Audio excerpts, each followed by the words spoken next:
Every living system on our beloved planet is an eloquent expression of the universe's astonishing ability to come into perfect balance, and then to do what life is meant to do, to thrive. Thriving is the natural flow of life.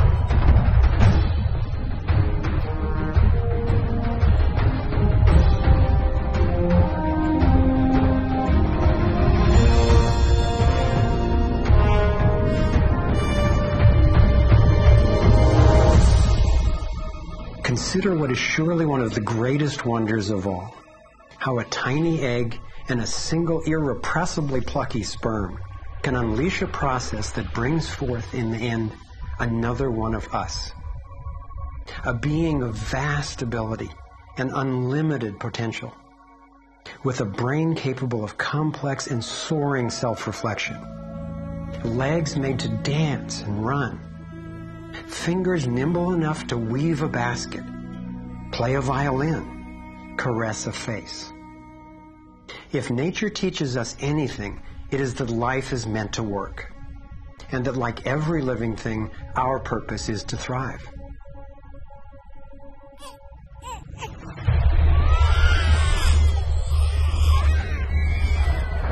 And yet, for the majority of people on the planet, life is not about thriving. It's about surviving, just trying to hang on. Is this really the best we can do?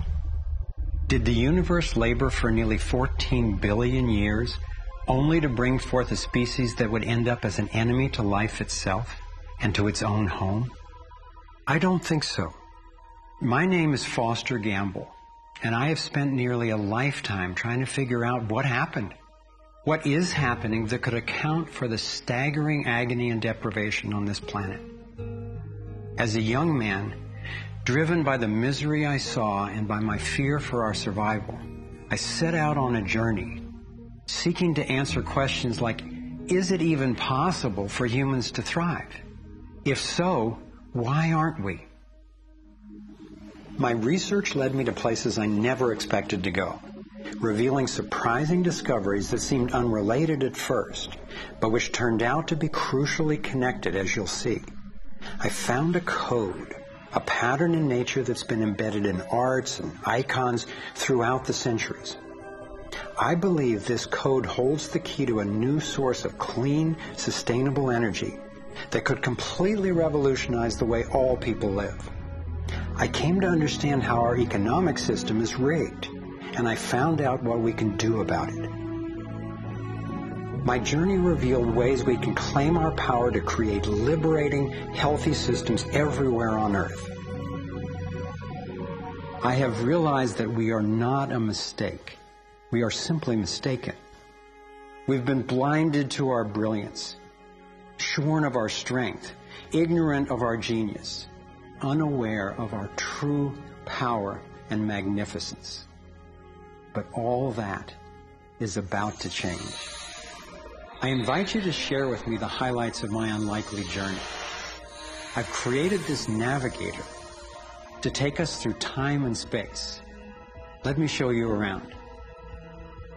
On this screen, we can access what I call our vitals. It's the critical data we don't get from the corporate media, which in the U.S. has consolidated from 50 companies down to 5 in just over 25 years. We'll use this to check on how we're really doing.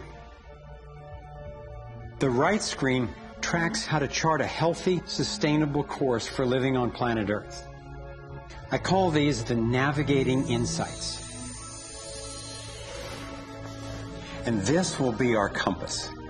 Instead of a needle seeking north in our Earth's magnetic field, our compass is the shape of the field itself. And that shape, as you will soon see, has amazing technological and social ramifications. After a lifetime quest, I've come to believe that this pattern actually holds the key to a world that works for everyone. So let's go.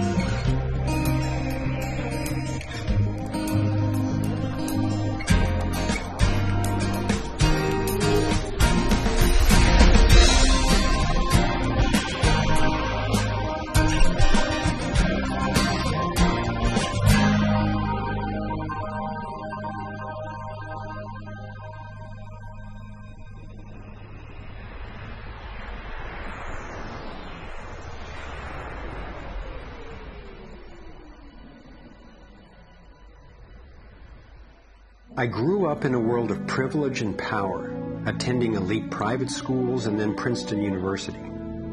As a direct descendant of one of the founders of Procter & Gamble, I was groomed to be a leader in the establishment. But I chose a different path.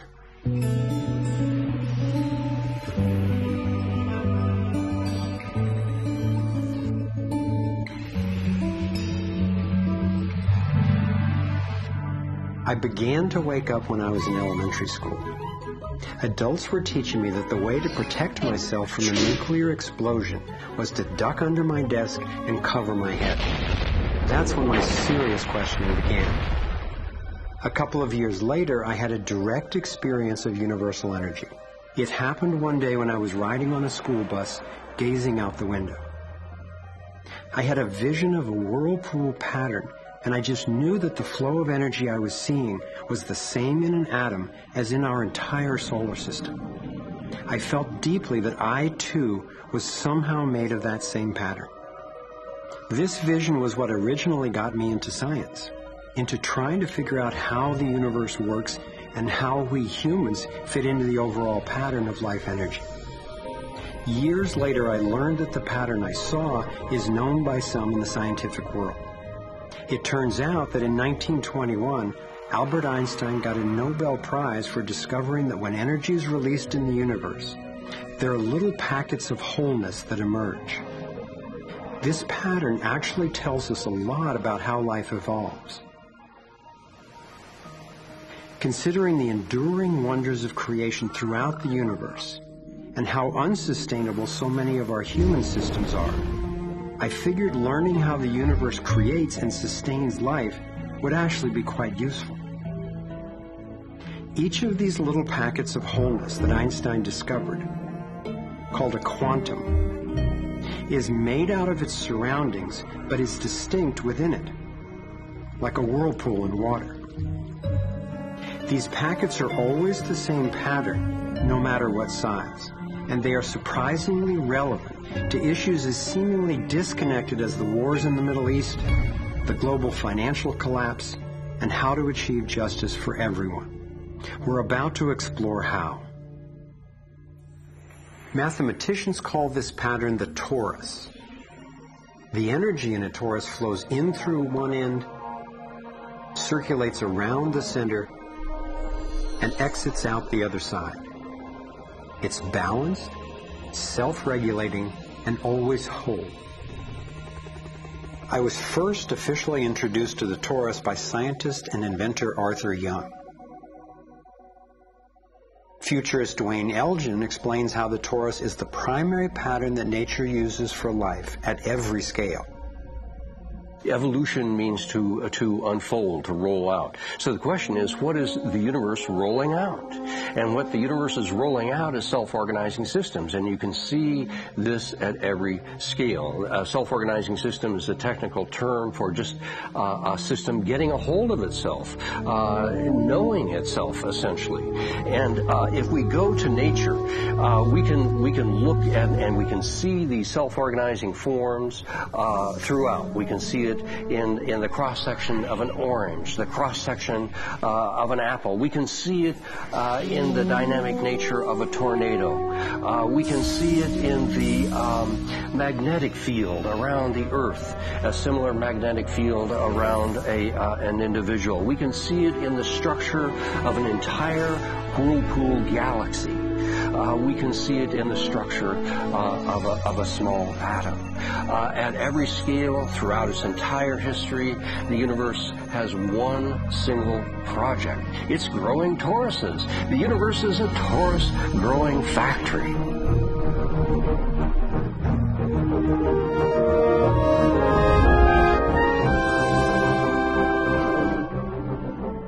These toroidal dynamics are visible at various scales. One of them is at the galactic level, which are huge spinning structures with billions of stars in it. Looks like typically big arms of galaxies spinning around, and they have vortices that goes from the center out to the edge of the galactic halo that surrounds them. Stars move from this galactic disk out to the halo, down the vortices, and back out again. Stars like Arcturus, for instance, we know have done that path already. That's the appropriate description even for the atmosphere of our planet. The weather goes from the North Pole down to the equator and then back up, from the South Pole up to the equator and then back down. Even the dynamics on the surface of the Sun are very similar. Of course, here we're looking at it from an external perspective on a small scale model. When you look at the solar system embedded in the galaxy, embedded in the cluster, embedded in the supercluster, we're traveling in this boundless sea of infinite torus flow.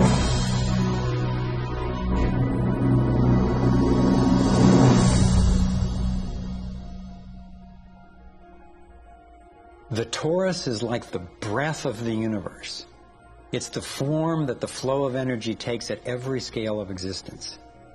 But there's also an underlying structure in how the flow fits together, sort of like a skeleton. It's called the vector equilibrium, a term coined by one of the 20th century's greatest thinkers, Buckminster Fuller. Inspired by Fuller's visionary work, I spent decades researching the dynamics of the vector equilibrium and the torus. I became so excited by the potential of the toroidal energy form that in 1997 I co-founded a multidisciplinary think tank called the Sequoia Symposium to study the pattern and explore its applications. Our collected research convinced me that the torus and the vector equilibrium are primary patterns, fundamental to the creation of the universe at all scales. At the Sequoia Symposium gatherings, I learned of inventors who claimed they were using the torus dynamic as the basis for devices that generated energy without combustion. This revolutionary development, accessing what's sometimes called zero point or radiant or free energy, is now being called most simply new energy technology. Given that so much of the suffering in our world is the result of lack of access to energy, I realized that free, unlimited, clean energy would be one of the greatest breakthroughs in history. It could not just improve, but actually transform the quality of life on this planet. So I began to wonder who else knew about this pattern or about this powerful potential energy source. Some of the scientists at this symposium showed me how the torus has been encoded by different cultures for millennia. Apparently, ancient cultures had embedded this code in the most enduring forms then possible, in stories, in icons, in alphabets, and buildings. Here we are at one of the world's oldest sacred sites, the Osirian Temple at Abydos, Egypt. Very little writing is found in the Osirian Temple. However, there is one very significant piece of information in that temple. It is a very faint but clear and precise drawing. It's not etched into the rock, it's not carved, it's burnt into the atomic structure of the rock in some extraordinary way. Nassim has decoded the Osirian symbol in 3 dimensions. Since our world is not two-dimensional, it makes sense that codes relaying information about our world also wouldn't be limited to flat designs. His 3-dimensional version of the Osirian symbol starts with the vector equilibrium, a perfectly balanced force field with 12 equal energy lines radiating out. They stabilize its center like the 12 spokes of a wheel. The primary pattern of balanced energy flow around this structure is the torus.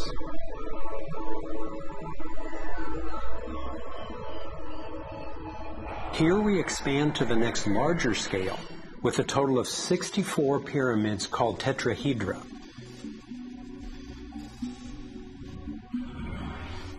If we then put spheres in representing the toroidal energy field surrounding each of the pyramids, and then we drop away the pyramids, we end up with a matrix that is, amazingly, an exact overlay for the Osirian icon, a 3-dimensional model of the same pattern that was burned into the rock wall of the Egyptian temple thousands of years ago. Now we travel across continents, from Egypt to China, where the same geometry appears at another sacred site built in 1420. Then you go to the Forbidden City, where the sun gods reside, and where you find at the entrance the Fu dogs, the guardians of the knowledge. They guard the knowledge under their paw. The same geometry of 64 energy units is encoded again. I started wondering, is it just a coincidence that the exact same design appears in significant places on 2 different continents? But then Nassim showed me that this geometry of 64 is encoded time and again in cultures across the centuries and from all over the world. The Hebrew Kabbalistic tree of life creates the same structure we just saw, with the vector equilibrium again embedded at every level. The ancient Chinese system of wisdom called the I Ching is based on 64 hexagrams, symbols with 6 lines in a set, some continuous, some broken.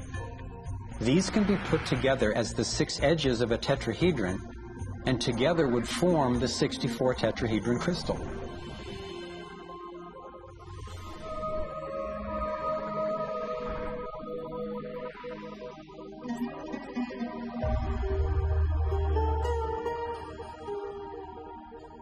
This same pattern shows up in modern scientific research. The double helix has an alphabet of 64 codons that are used to encode our human DNA. I had seen that there was advanced knowledge of the living geometry of the universe thousands of years ago, but how on earth did they know about it?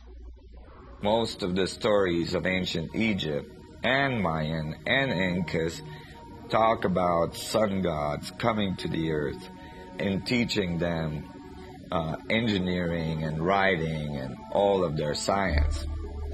I started to wonder if all these sun gods were not advanced civilization coming from another part of our galaxy. These texts and many ancient cultures describe them as coming in flying boats, or in the Vedic tradition, flying machines, and so on. There is many mention of these sun gods coming through time.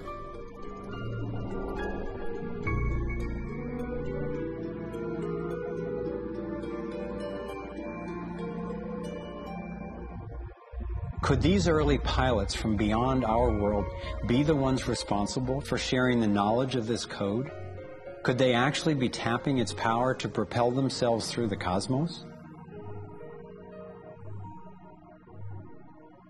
This isn't where I thought my research would lead me, and these notions were rocking my world. But Nassim has impressive evidence to back up his theories, and I could see no other rational way advanced math and physics concepts would have been recorded over 3,000 years ago. I sought out one of the most knowledgeable investigators, Dr. Stephen Greer, the founder of the Center for the Study of Extraterrestrial Intelligence. He's conducted hundreds of interviews with top-ranking government and military witnesses. And so when we talk about extraterrestrial intelligence, we're talking about civilizations that have reached the point of being sentient like we are, but whose technologies and perhaps social capabilities are such that they've been able to become interstellar or interplanetary civilizations. And when you look at the fact that the most conservative estimates are in the Milky Way galaxy that there are at least 10,000 Earth-like planets that have intelligent life on them, and that at least half of them are likely to be as advanced or more than ours. It's almost a certainty that there's intelligent life out there that have mastered the laws of the universe beyond what's currently taught at MIT and Caltech, to be able to transfer through space-time in real time through vast distances of interstellar space. We have over 4,000 cases where these objects have landed on terra firma and left physical evidence. We have over 3,500 pilot cases. We have hundreds of cases, including ones from the highest-ranking investigator at the FAA, John Callahan, and numerous other operators where these objects have been tracked on radar going tens of thousands of miles per hour or dematerializing and then reappearing in another point in the sky. Yes, there have been ET visitation. There have been crashed craft. There have been material and bodies recovered. We have contact with aliens not originating from some foreign country, but from some other solar system. And I have been a party to that. There were documents that I have seen that refer to the Roosevelt having several instances of UFO flyovers, and particularly after they took on board nuclear weapons. And my SEAL told me, Jordan, this, what have you got in your log? This never happened. The crew going on duty and the crew coming off duty all saw the UFO just hovering in midair. It was a metallic circular object, and from what I understand, the missiles were all shut down. That means they went dead, and something turned those missiles off. Now, remember, all this stuff is flying at several thousand miles an hour. So this thing fires a beam of light at the warhead, hits it, and then this thing flies up like this. Meanwhile, we're all going like this, fires another beam of light, goes around like this, we're going like this, fires another beam of light, goes down like this, fires another beam of light, and then flies out the way it came in. And the warhead tumbles out of space. The feeling at the time was that it must have been extraterrestrial. They took the film and they spooled off the part that had the UFO on it, and they took a pair of scissors and cut it off. They put that on a separate reel, they put it in their briefcase, they handed Major Mansman back the rest of the film and said, here, I don't need to remind you, Major Mansman, of the severity of a security breach. We'll consider this incident closed. But who do you tell that you were involved in a UFO incident without them looking at you like you ain't wrapped too tight?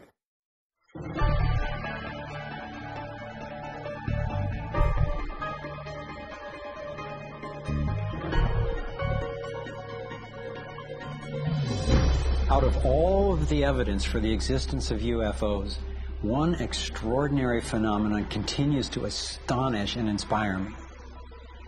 The appearance throughout the world of so-called crop circles. These elaborate designs appear mysteriously swirled into crops of grain in such a way that the stalks are bent over, yet remain alive. More than 5,000 of these patterns have appeared in over 30 countries, most of them in England. The media has led many people, including me at first, to write these crop patterns off as hoaxes, the nighttime work of a few pranksters. Of course, there have been faked versions, but those made by human hands are crude compared to the vast majority of these elegant creations. Could hoaxers have created all 5,000 of these patterns? Could a few people with ropes and boards have created something as complex and beautiful as this one, made in the dead of night in a driving rain and leaving no footprints in the soil? The electromagnetic field over the area where the crop's been laid down to create the image is often electrostatically charged. Some of these areas are littered with strange magnetic particles. One of the most amazing crop designs is not a circle, but a rectangle that seems to be a direct response to a message sent out into space in 1974. The message was a radio signal depicting our planet's location in our solar system and Earth's people, in hopes that it might be received and interpreted by an extraterrestrial intelligence. 27 years later, in 2001, this crop design appeared in England, along with what could be a self-portrait of the sender. This message matches the format of the NASA signal and describes a different solar system from ours, a picture of the sender, non-human DNA, and a microwave antenna they apparently used to communicate, rather than the radio antenna that we used. The antenna symbol had appeared a year earlier in exactly the same field, right next to a working radio wave antenna, like the one NASA used to send out the original signal. NASA continues to officially deny extraterrestrial contact of any kind. And yet, year after year, these spectacular creations appear.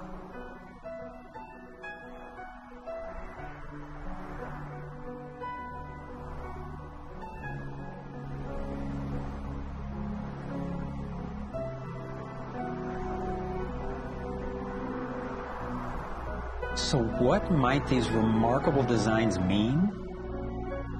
Here are some two-dimensional versions that seem to be revealing the torus in 3D.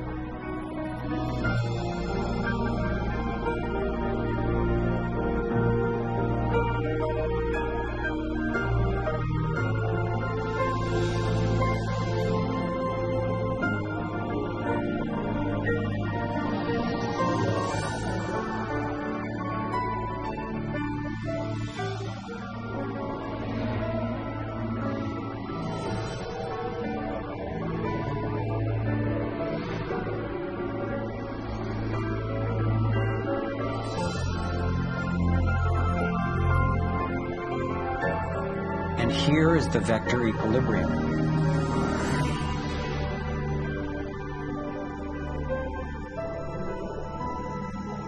And the related pattern of 64 that we saw encoded in the arts of so many ancient cultures.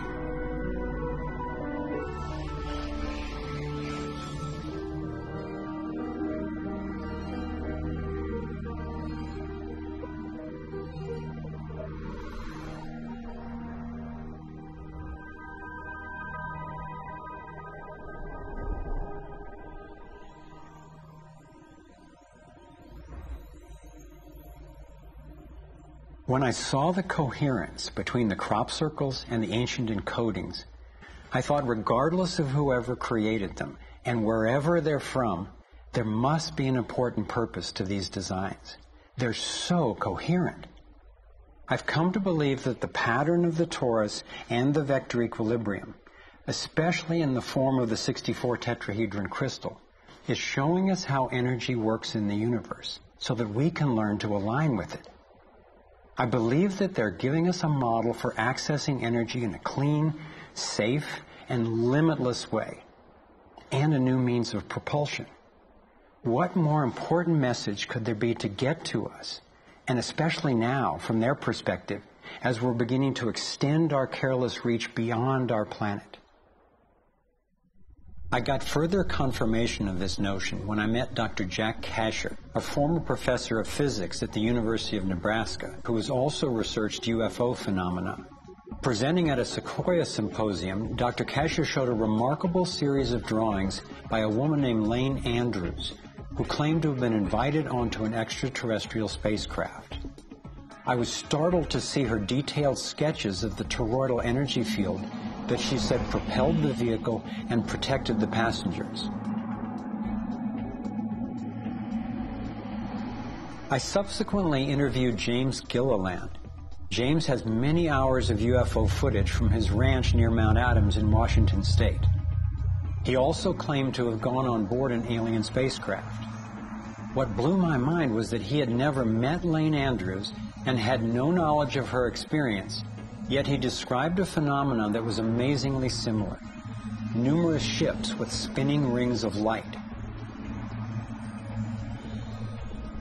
Could it simply be coincidental that James and Lane described the same torus dynamic, and that both of these people have been harassed extensively by government and military agencies? To some, the idea of UFOs may sound crazy, and yet from another perspective, it is completely plausible. The Earth is about 4.5 billion years old. That's 4,500 million years old. What if there's another planet that's almost exactly like us? Almost exactly. 4,501 million years old. They're a million years ahead of us. And on a galactic scale, they're almost our twin brothers. So where are we going to be in a million years? We'll have solved all these problems, and there's another way, whether it's wormholes or warping space. There's got to be a way to generate energy so that you can pull it out of the vacuum. And the fact that they're here shows us that they found a way.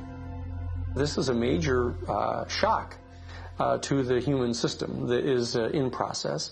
I understand why people in our generation, people who aspire to positions of political leadership, etc., never dare go near that question, because it's a worldview challenge. It's a fundamental worldview challenge. So here we are, a relatively immature species struggling with possible self-destruction. If aligning with the torus does hold the key to a new form of clean, safe energy access, imagine the implications. This could be the most important technology breakthrough of our times. So who wouldn't want to have an energy source that's unlimited and freely available? That turned out to be a key question, and that's what led me down the next rabbit hole.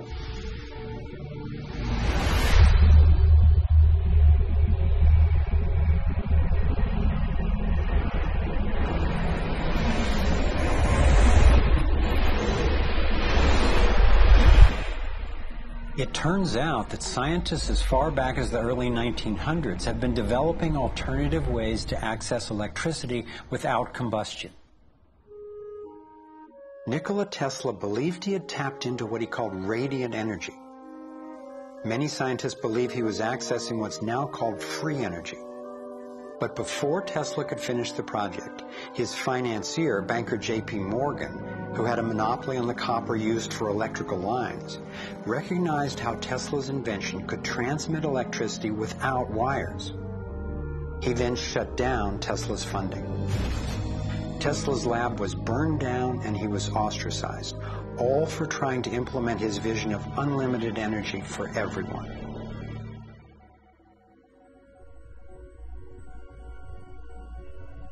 A modern-day inventor, Adam Trombley, was inspired by Tesla's work and by the possibilities of the torus. Trombley built a dynamo, a direct current generator that accessed electrical power right out of the air.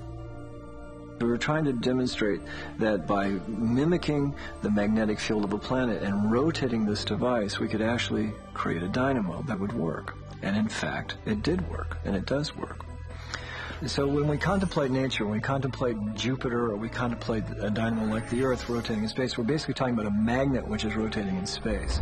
And the lines of flux of the magnet are pouring down and through in this toroidal pattern of the magnetic field. It's also expanding and contracting. It's breathing. It's taking in the energy of space literally and transforming it. Right here in this toroid, we have enough energy to transform the entire Earth.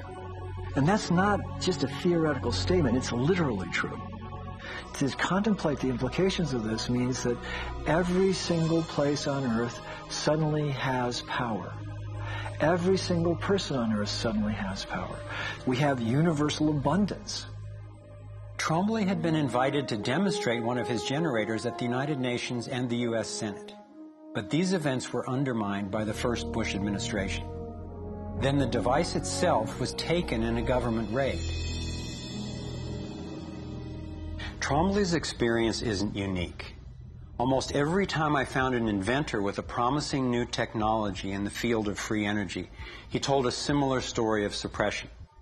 Inventor John Bedini began working with Tesla's theories of radiant energy decades ago and has produced an assortment of battery charging devices that generate more energy than it takes to run them. He announced that he was going to start offering them at low cost. Soon after that, he was attacked in his lab and warned not to produce the devices. For his own safety, he had to let go of marketing free energy. These are all devices from labs I personally visited.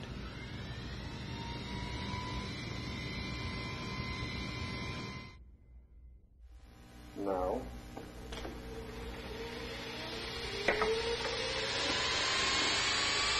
Now, the quality of this footage is obviously poor, and I'm not expecting this to convince you. My point is that being there with these inventors, accompanied by experts, and seeing these new energy devices in operation convinced me that the technology is real.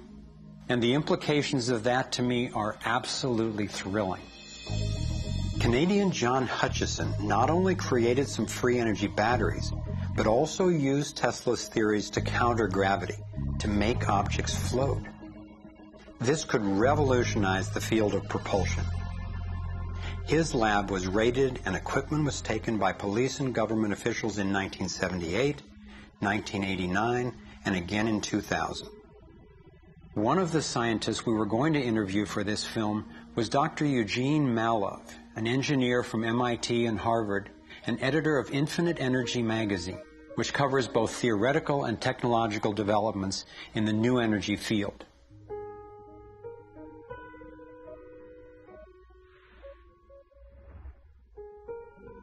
Dr. Malov was mysteriously beaten to death in 2004. If these inventors were all hoaxers and charlatans, I wondered, why are they being suppressed so consistently and so brutally? I asked free energy inventor Adam Trombley why he thought this technology was being suppressed, and if the UFO phenomenon was related.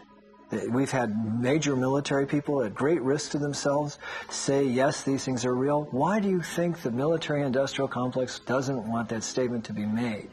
Because you start thinking about what kind of technology is behind that. That's the bottom line. The suppression of UFO phenomena is hand in hand with the suppression of so-called free energy. The energy is extracted from the fabric of the space around us, which means it cannot be metered. That is a direct threat to the single largest industry in the world, energy. It's goodbye ExxonMobil, goodbye oil, goodbye coal, goodbye linear transmission of electricity through power lines, all that gone. Unfortunately, it's someone's $200 trillion piggy bank. The proven oil and gas and coal reserves are worth north of $200 trillion.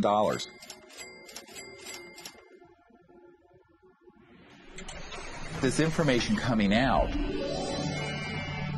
would completely change geopolitical power more than anything since, well, in recorded human history. And it would happen in a generation.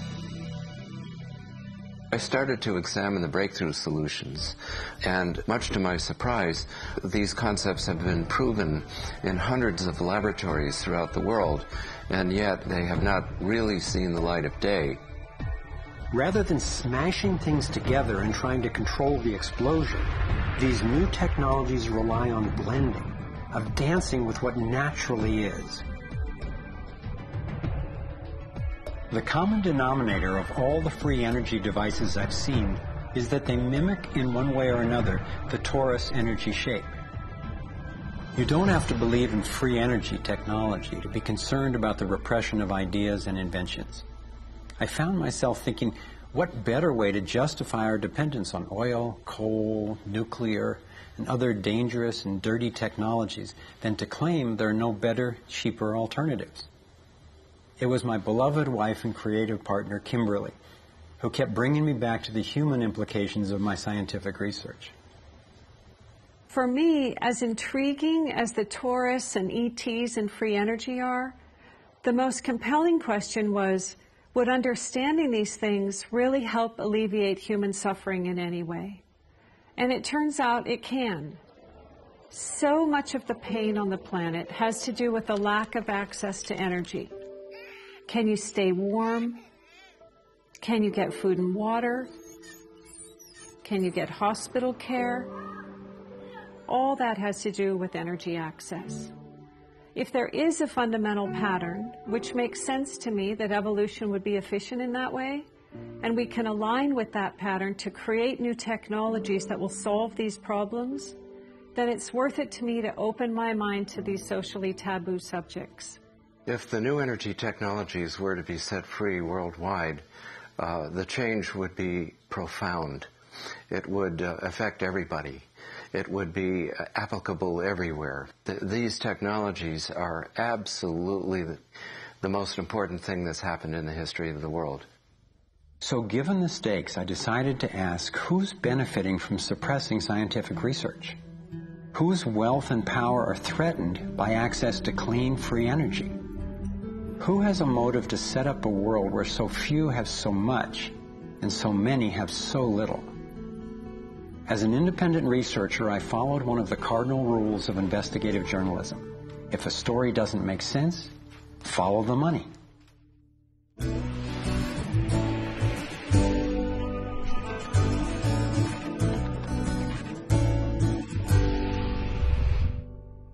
Our being dependent on oil ensures that energy corporations continue to reap phenomenal profits. I see them committing huge resources to undermine energy alternatives, to control global reserves, and to maintain high oil prices. They have enough money and influence to suppress anything that might threaten their monopoly. So who's behind the huge energy corporations? The Rockefellers' oil empire got started in 1870 when John D. Rockefeller founded Standard Oil and became America's first billionaire. Standard Oil has since morphed into ExxonMobil and others. And the Rockefellers control our food as well. They were primarily responsible for the global shift to large-scale petroleum-based agriculture. I remember the so-called Green Revolution of the 1960s and 70s. Like most people, I thought it was a great thing. It was, however, based on the planting of huge plots with a single crop using vast amounts of oil-based fertilizers, herbicides, and pesticides. The Green Revolution was the brainchild of the Rockefeller Foundation's Natural Science Division in partnership with large agricultural corporations. Petroleum-based agriculture provided vast new profits for the oil industry, but never lived up to its promises of ending hunger and promoting health. The Green Revolution did at first increase productivity because every bit of soil was being used for immediate production. But its true costs can now be seen. Taxpayers pay billions in subsidies to giant agribusiness corporations. Small family farms have all but disappeared. Biodiversity is destroyed. Toxic chemicals poison farm workers and pollute the land, water, and our food supply, endangering the health of us all. As of 2010, approximately 1 in every 7 people worldwide did not have enough to eat. The giant corporations who had brought us chemicals for chemical industrial agriculture, and they were talking about 3 instruments to consolidate the food chain. The first was genetic engineering as a way of control. The second was patenting seed and patenting life as a way of control, declaring seed to be private property, treating the saving of seed by farmers as a crime, as a theft of intellectual property. And the third was so-called free trade treaties that would rob ordinary people, farmers, growers, of their freedom to save seed. The design of Terminator technology to create sterile seed in order to impose even more dependence of humanity on a handful of corporations is the ultimate step in this. We are, through what we are doing with seed, literally for the first time, creating a new colonization, which I call the colonization of the future.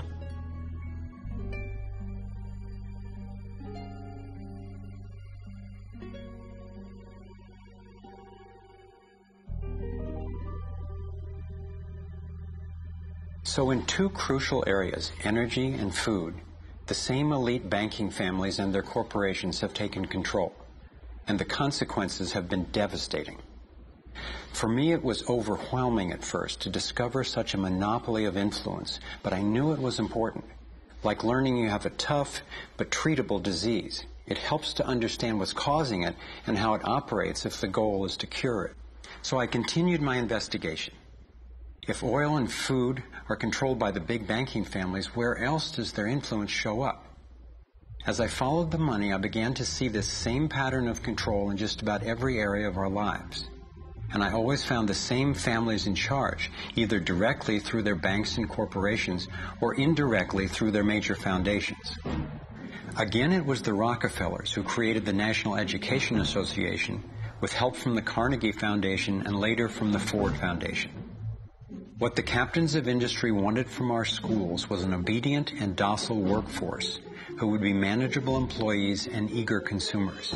Schools are to establish fixed habits of response to authority. That's why it takes 12 years.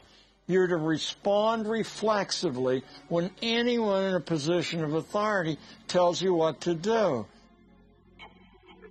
Like education, health is yet another area dominated by big money and corporations.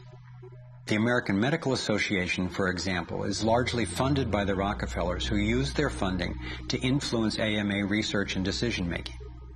The average MD in 4 years of medical school takes 1 course in nutrition, 2.5 hours in many cases, and the materials used, the curriculum materials, are supplied by the National Dairy Council and the National Livestock and Meat Board and other industries, including the Sugar Association, with products to sell that actually undermine our health in the first place.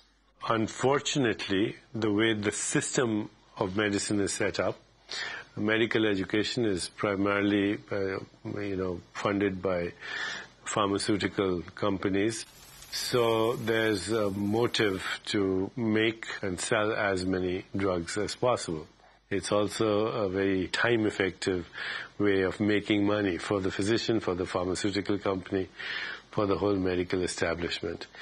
But it's really perpetuating the problems it was meant to alleviate. Side effects may include nausea, dry mouth, and constipation. Decreases in white blood cells, which can be serious. Sexual side effects, diarrhea, nausea, and sleepiness. Can lead to coma or death.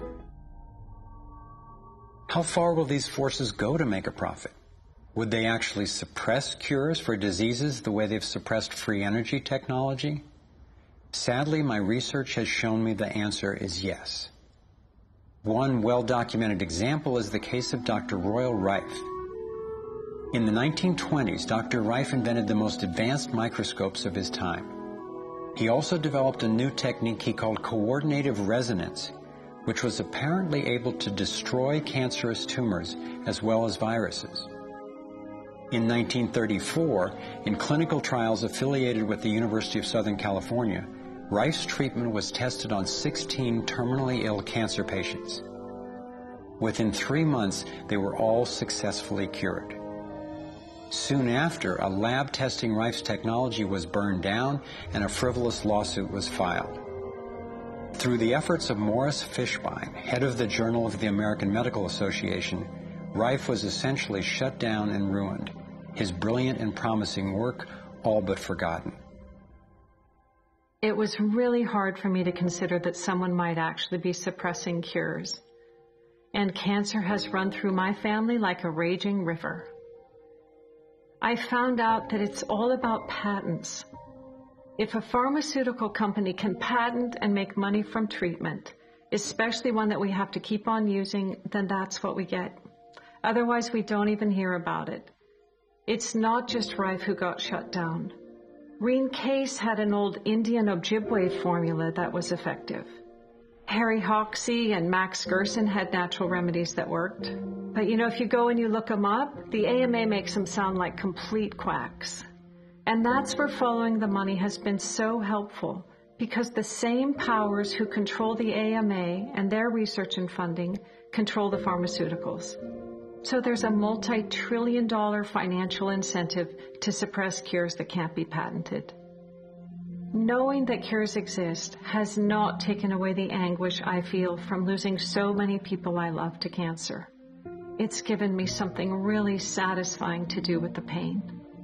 And I believe when we take the love and devotion that we have for everyone who's died and who will die unnecessarily, and direct it to developing and getting these cures out to people who need them, we can break this cancer legacy and heal.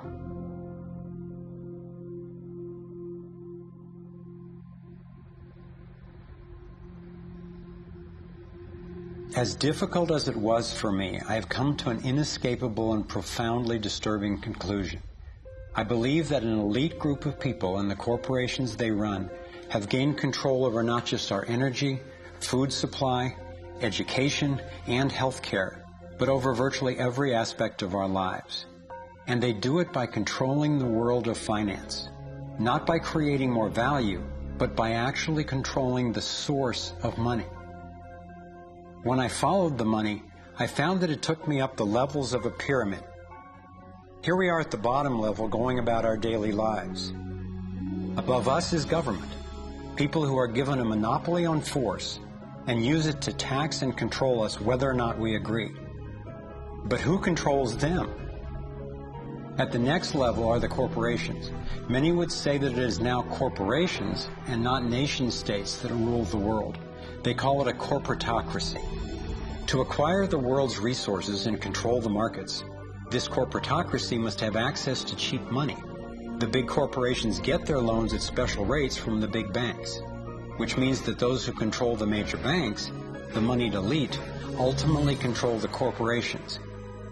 As I've followed the money, I've learned that almost everything I once believed about money is simply not true. It's interesting how few questions we actually ask about very everyday things, like when we go into a bank and we ask for a loan of, say, $50,000, £50,000, what actually happens? You see, most people live their lives based on a kind of vague image of what happens. What actually happens is you ask for £50,000, they type into your account £50,000. That's all they do. They don't mint any coins, they don't print any money, they don't move any precious metal anywhere. They just put £50,000 into your account on a computer screen. From that moment, you start paying interest on money that has never, does not, and will never exist.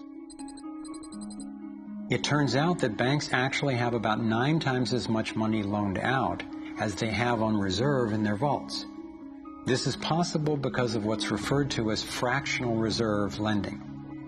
The way it works is that the Federal Reserve, or the central bank in any country, is legally allowed to determine the amount a bank must have on reserve. In the U.S., it's currently around 10%. So if you deposit $10,000 into the bank sets aside 10%, or $1,000, and then loans out the rest of your money. The way it works is, say another person comes into the bank and asks for a car loan of $9,000. At this moment, the bank loans out the $9,000 from your original deposit. It isn't there anymore. The borrower then pays the person selling the car, and they go deposit the money into another bank, which is part of the same central banking system. This $9,000 is treated as a new deposit, and the process continues. The money gets redeposited and reloaned until the initial deposit of $10,000 becomes $100,000. The banking system just created $90,000 by loaning out your money. Apparently it began with the goldsmiths in the 17th century when people were trading in gold. Gold was heavy to carry around, so people stored the actual metal in vaults and traded receipts instead. Those receipts were the first paper money. Since only a few people would withdraw their gold at any given time, the vault owners, basically the new bankers, began creating receipts for more metals than they actually held. They loaned out those receipts and charged interest on money, gold, that they didn't really have. That's how our so-called fractional reserve system was born. In this system, the bankers get to make up money out of nothing, while the rest of us have to work hard to earn it. It has created a modern form of serfdom where the mass of society is now working to pay off their debt to the banks.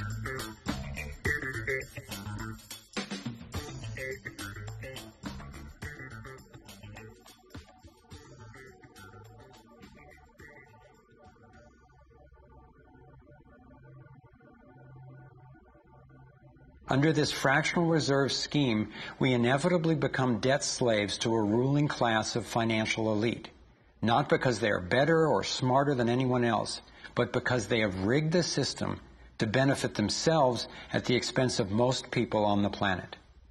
Catherine Austin Fitts is an expert on this issue. She was an Assistant Secretary of Housing and Urban Development under President George Bush Sr., and then an advisor to the Clinton administration.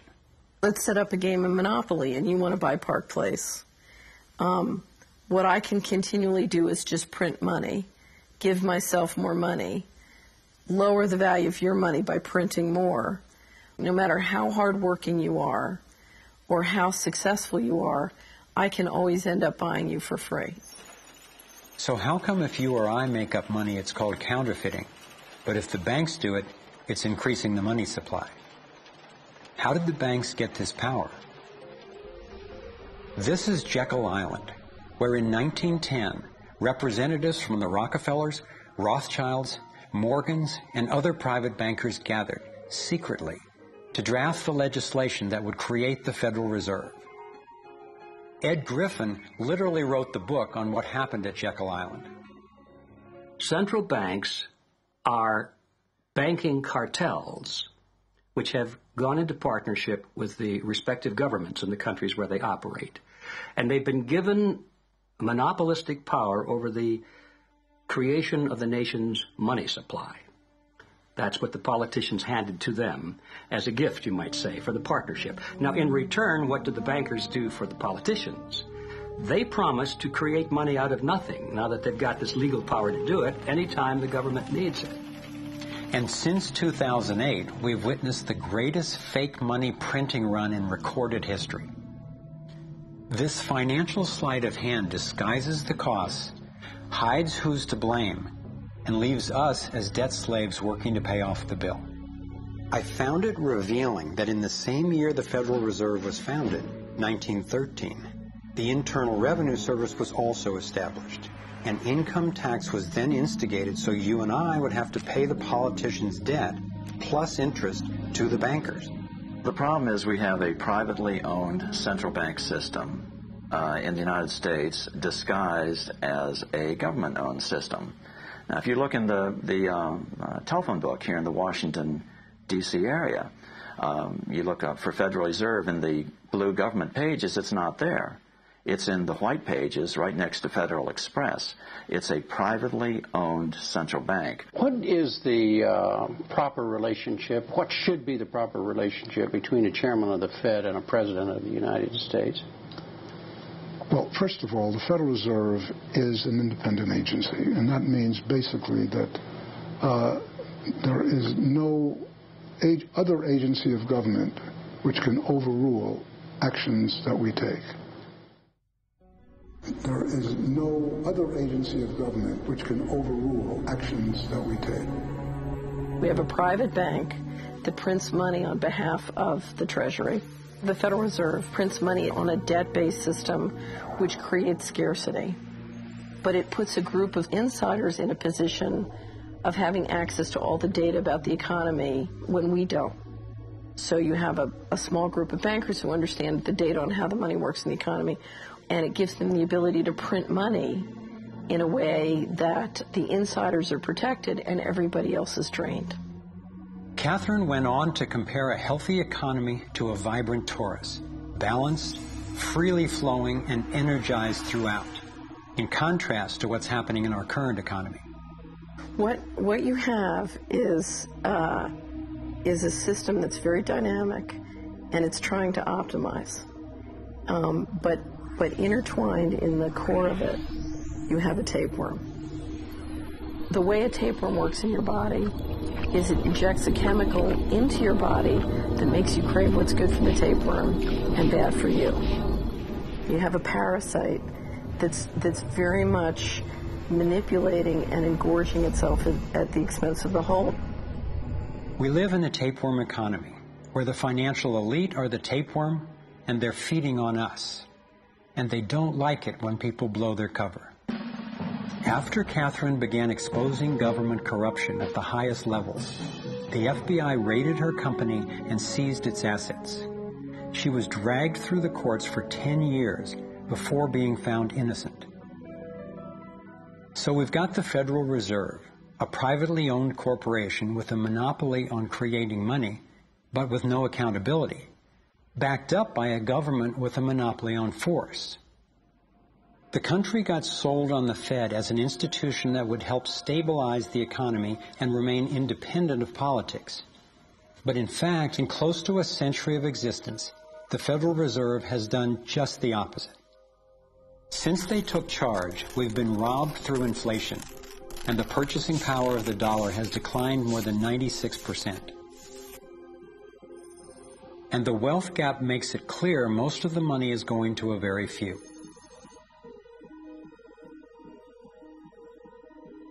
Only 16 years after the Federal Reserve was in power, America experienced the Great Depression. My research revealed that before the big crash in 1929, the elite bankers pulled their money out of the stock market. After the crash, they used that money to buy up cheap stocks and smaller failing banks for pennies on the dollar. Among the bankers who consolidated their wealth this way were the Rothschilds, Rockefellers, and Morgans. A similar scenario played out in the 2008 financial collapse, with the same bankers benefiting.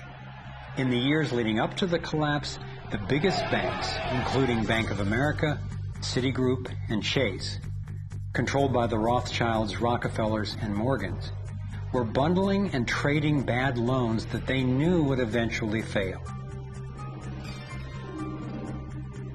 It's like putting rotten oranges in a box and selling them as grade AAA.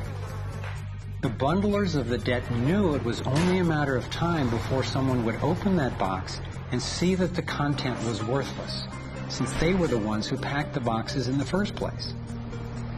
When the rotten oranges, what we hear about as unsound loans, derivatives, and credit default swaps, were finally discovered, everyone was impacted.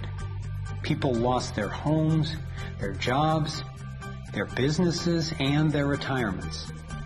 Meanwhile, the biggest banks who created the problem in the first place were the ones who got bailed out. Why's that?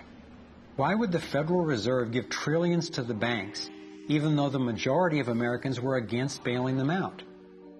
And why not help those most in need rather than the perpetrators of the financial collapse? My research led me to believe that the same people who created the Federal Reserve, the Rothschilds, the Rockefellers, and the Morgans, still control it, and they use this scheme to bail themselves out at our expense. Many of the banks created are still the most powerful lobby on Capitol Hill, and they, frankly, own the place.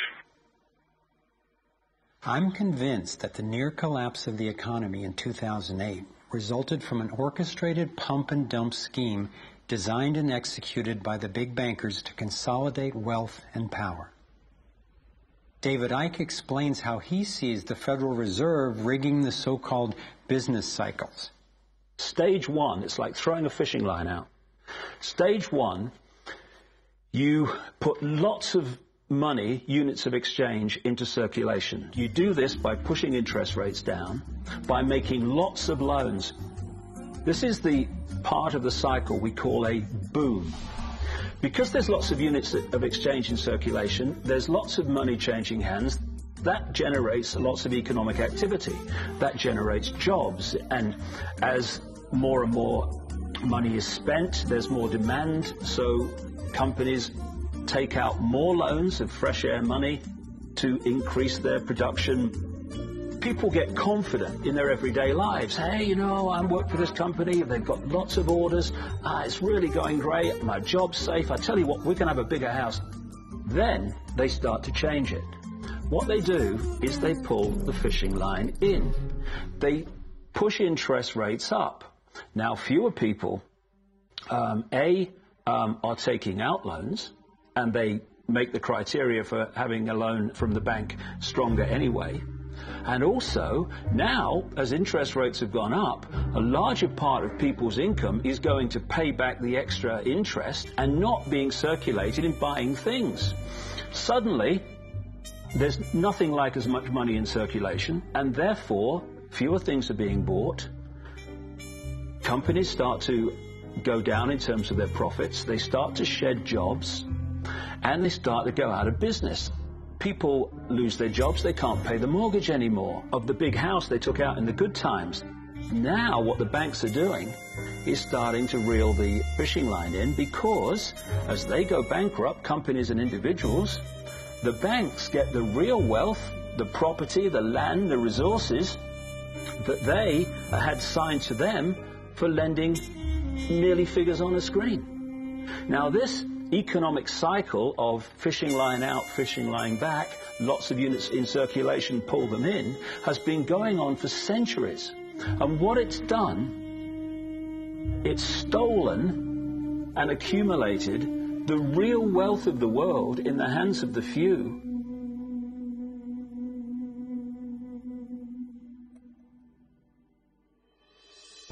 At the international level, central bankers use the World Bank and the International Monetary Fund to make more money while exploiting the resources of countries they lend to, bankrupting them in the process. The central bank of central banks is the Rothschild-created Bank for International Settlements. The elite are positioning themselves to control access to virtually everything we need to survive. No matter where you go in the world, the money is controlled by the banking system. They decide if people eat or if they don't eat. Who's a billionaire and who lives on less than $1 a day? He who controls the money controls the world, and a very few control the money.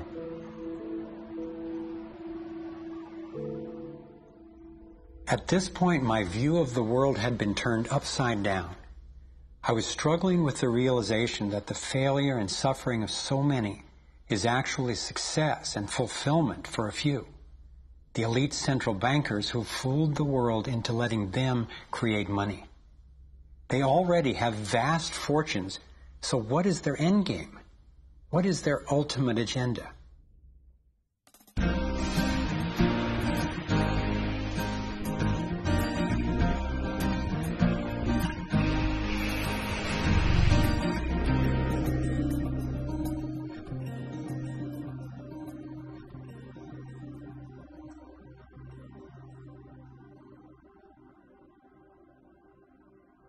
I kept running across compelling evidence and credible experts saying that the secret agenda of the banking elite is nothing less than total global domination. At first, I resisted the idea, but I was committed to finding out what was keeping us from thriving, no matter where it might lead.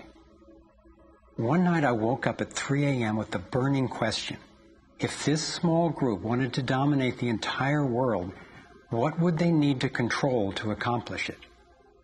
I jumped out of bed and started making a list. First and foremost, they'd have to control money, and they do. Controlling money allows them to run everything else. They'd need to control energy, and they do. They already control big agriculture and world trade. They're buying up water supplies worldwide. They've got health in their pocket, and they're trying to suppress natural alternatives. Mainly, they'd have to control what information we'd get and how we'd react to it. In America, the internet, our greatest tool for communication and grassroots organizing, is currently not controlled or censored, but its open status is being attacked from all sides.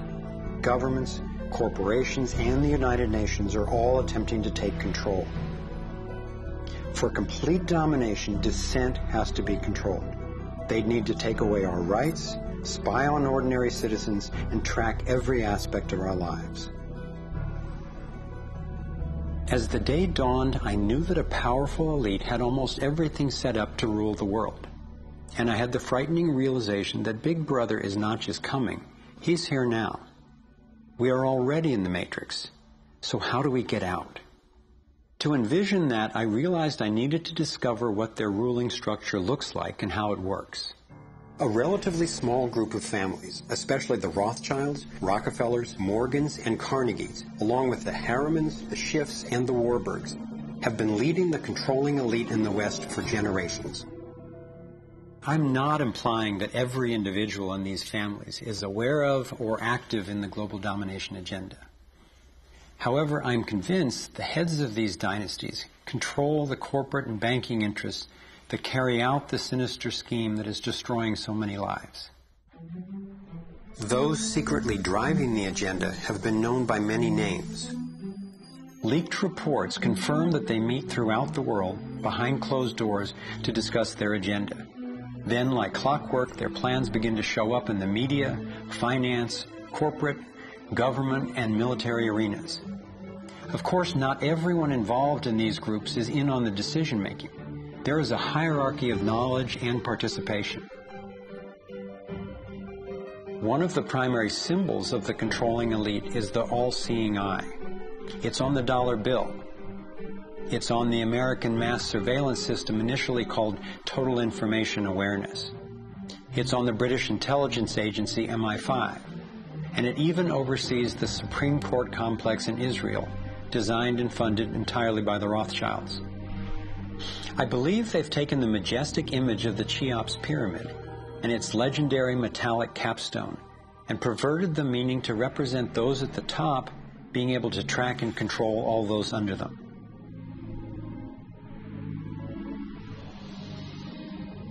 One of the painful ways this information has been used is by people who want to promote anti-Semitism. They wrongly call this a Jewish agenda and continue the ongoing racism that undermines and destroys so many lives. Let me be clear, this is definitely not a Jewish agenda. It's been documented that central bankers even funded both sides of World War II, as well as some of the corporations associated with Hitler's atrocities against the Jews. Since these people have more money than their families would need for generations, and since they have the power to create money, I don't believe wealth is their end goal. After you have all the material things that you could possibly want in life, what is left to excite you? And for many people, the answer is power, global power. They became intellectually elite. They began to think that they had a plan that was better than anybody else's plan. They got the idea that freedom is dangerous. If you give people freedom, you know what? They're probably not going to use it wisely like we think they should. We are smarter than they are. And for their own good, we should rule them. As I came to accept the idea of a ruling elite planning for total global domination, I began to hear these same people actually talking more boldly and publicly about it, only they call it the New World Order. When we are successful, and we will be, We have a real chance at this new world order. It is a new world order with significantly different and radically new challenges. A new world order can be created. It's a great opportunity.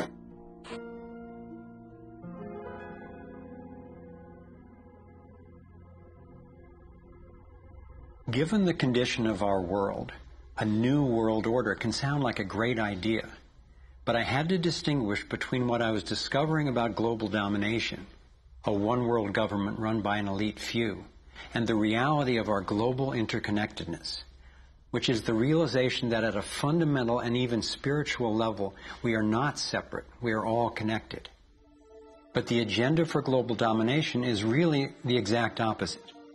It's a divide and conquer strategy to keep us all pitted against each other, thinking that it's the Democrats or Republicans, the liberals or conservatives who are the problem, when both parties are ultimately serving the same plan. I believe we're heading toward a totalitarian world authority, actually a military dictatorship, run by a tiny elite who have all the power and make all the rules.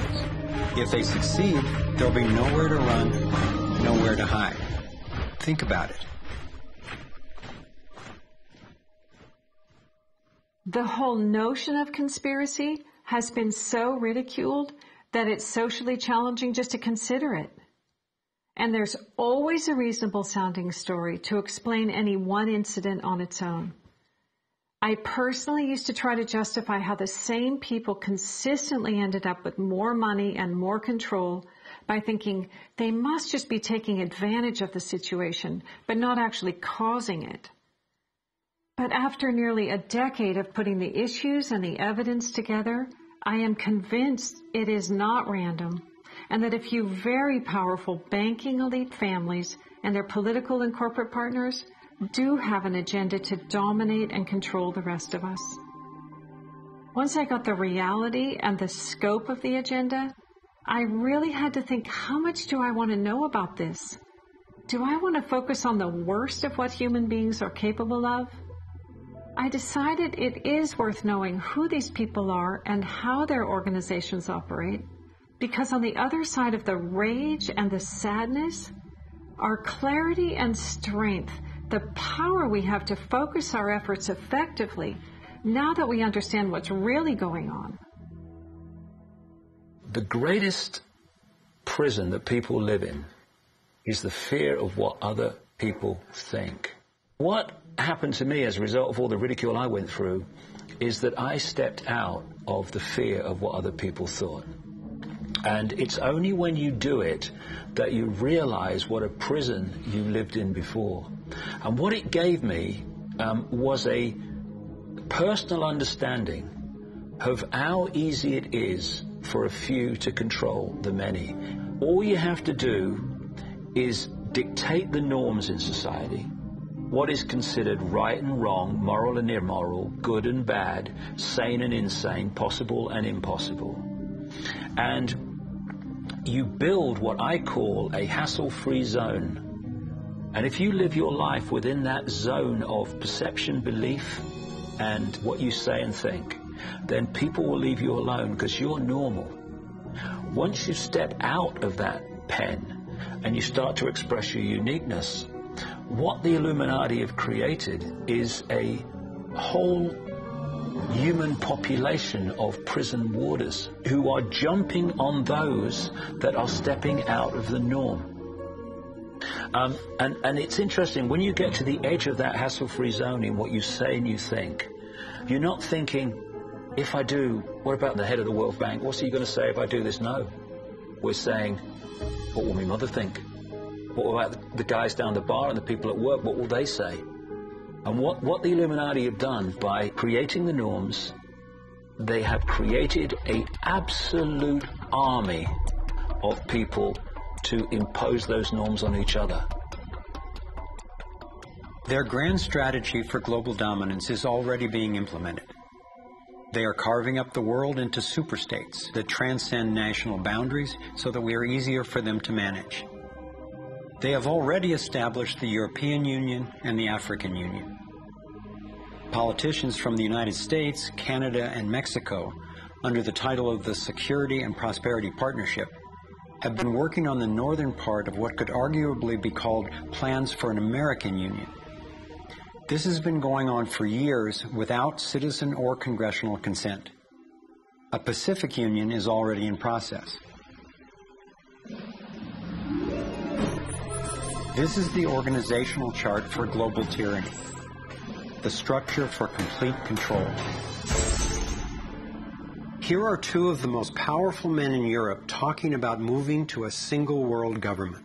It is extremely important that we, in this new ownership of global governance, have, particularly on both sides of the Atlantic, the implementation of the same rules in the same fashion. 2009 is also the first year of global governance, with the establishment of the G20 in the middle of the financial crisis. On the international level, the central banking elite have put huge organizations in place to implement their policies, including the World Trade Organization, the World Health Organization, the World Bank, and the International Monetary Fund. John Perkins is a man who knows from decades of his own experience as a so-called economic hitman how the collusion of banks, corporations, and governments has taken over countries around the world. We use many techniques, but probably the most common is that we'll go to a country that has resources that our corporations covet, like oil, and we'll arrange a huge loan to that country from an organization like the World Bank or one of its sisters, but almost all of the money goes to U.S. corporations, not to the country itself. Corporations like Bechtel and Halliburton, General Motors, General Electric, these types of organizations, and they build huge infrastructure projects in that country, power plants, highways, ports, industrial parks, things that serve the very rich and seldom even reach the poor. In fact, the poor suffer because the loans have to be repaid, and they're huge loans, and the repayment of them means that the poor won't get education, health, and other social services, and the country is left holding a huge debt by intention. We go back, we economic hitmen, to this country and say, look, you owe us a lot of money, you can't repay your debts, so give us a pound of flesh. But as soon as one of these anti-American presidents is elected, one of us goes in and says, hey, congratulations, Mr. President. Now that you're president, I want to tell you that I can make you very, very rich, you and your family. I've got several $100 million in this pocket. If you play the game our way, if you decide not to, over in this pocket I've got a gun with a bullet with your name on it in case you decide to keep your campaign promises and throw us out. Sell our oil companies your oil real cheap, or vote with us at the next UN vote, or send troops in support of ours to someplace in the world such as Iraq. And in that way we've managed to build a world empire with very few people actually knowing that we've done this. Like many people, I thought a conspiracy for global domination could not really work because basically people are just not that competent. I thought there's no way they could pull off such a scheme at the necessary level of control and secrecy. One of the false hopes is this is all happening because government is incompetent, and it's a giant mistake, and people really don't know. And of course, that's great air cover for the fact that the system really does know where it's going, and it's going where it wants to go, and it's being successful at it. Still, I wondered how could something that is so big and corrupt be kept secret? It's a simple structure, and if it wasn't simple, it wouldn't work. And it can be likened to a compartmentalized pyramid. If you look at any organization today, don't matter whether it's a transnational corporation, a university, a government, a secret society, they're all structured as a pyramid. And as the CIA and other intelligence agencies talk about, they have this need-to-know system. Only let people know as much as they need to make their contribution and no more. So you take a bank, an individual bank, not that there is such a thing. At the bottom, you've got the people you see when you pass your check over the counter in the bank. Now, they don't know what the bank manager behind them knows and is discussing. They only know what they need to know to do their job. The bank manager in the office behind them, he doesn't know or she doesn't know what's happening at the next level, and they don't know what's happening at the next level. And eventually, you've got a tiny few people at the peak of the pyramid of that banking structure. They're the only ones that know what the real agenda of the bank is and what the direction is that they're going and why. This kind of compartmentalization explains how the Manhattan Project, which developed the atom bomb in World War II, was kept secret despite having 130,000 people working on it. When I first let in the scale and the intentions of the agenda, I felt like I had the flu for about 2 weeks. But then it dawned on me. Here was this well-planned, well-orchestrated attempt to squelch human potential, and still our brilliance shines through. Even though we've been systematically distracted and repressed, people have come up with innovative, ingenious solutions to a huge number of the problems that we face. It's not our fault that we didn't recognize how organized and intentional this scheme is. It's our challenge. I looked at the kind of world the controlling elite have already given us, and I had to ask, what kind of world would we be living in if they had absolute and complete domination over everyone, everywhere? In this new world order of theirs, a tiny number of people would exercise total control over the lives of everyone through a system of intrusive surveillance, violent suppression of dissent, and debt slavery. Imagine tiny islands of opulence surrounded by a sea of misery, where the mission of the military is to protect the haves from the have-nots. I've come to believe that their endgame is truly ominous, and that they will stop at nothing to continue implementing their plan.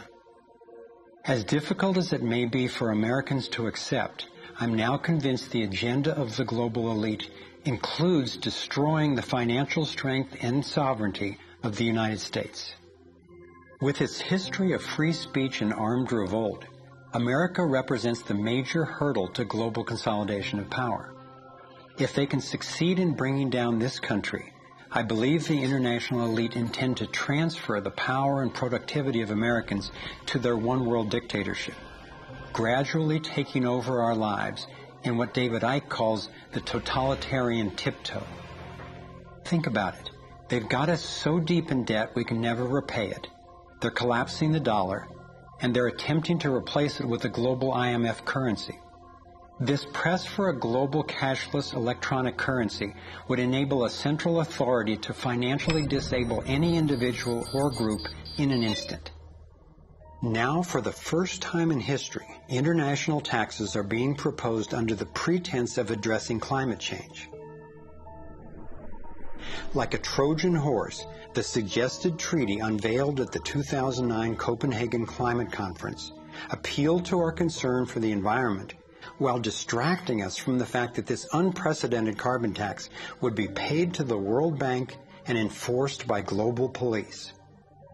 There are ways to address our obvious need to curtail pollution without creating a tax base for tyranny. You want to change society in a way that you know that if you do it openly, you know you're going to get an adverse reaction. So you don't do it openly. You play problem, reaction, solution. Stage one, you create a problem. It could be a terrorist bomb. It could be a 9/11. It could be a run on a currency. It could be a stock market collapse, a government collapse. You tell the people your version of A, who did it, and B, why. And at this point, problem, reaction, solution would fall down if we had a media that was in any way related to journalism. Instead, the mainstream media is a public relations office for the official version of events. Turns out President George W. Bush was right about Saddam Hussein hiding weapons of mass destruction. The virtually only way or source of information that the public have about this event is from the mainstream media. And what they're looking at stage two of problem, reaction, solution is the reaction of outrage, of key fear.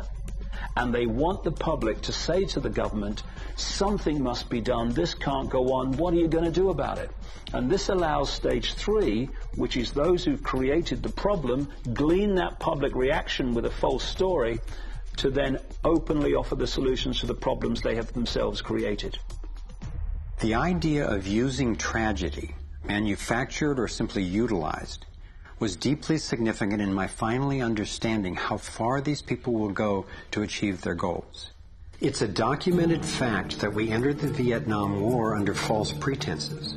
Former Secretary of Defense Robert McNamara has acknowledged that the attack on a ship in the Gulf of Tonkin didn't actually take place. Our judgment that we've been attacked that day was wrong. It didn't happen.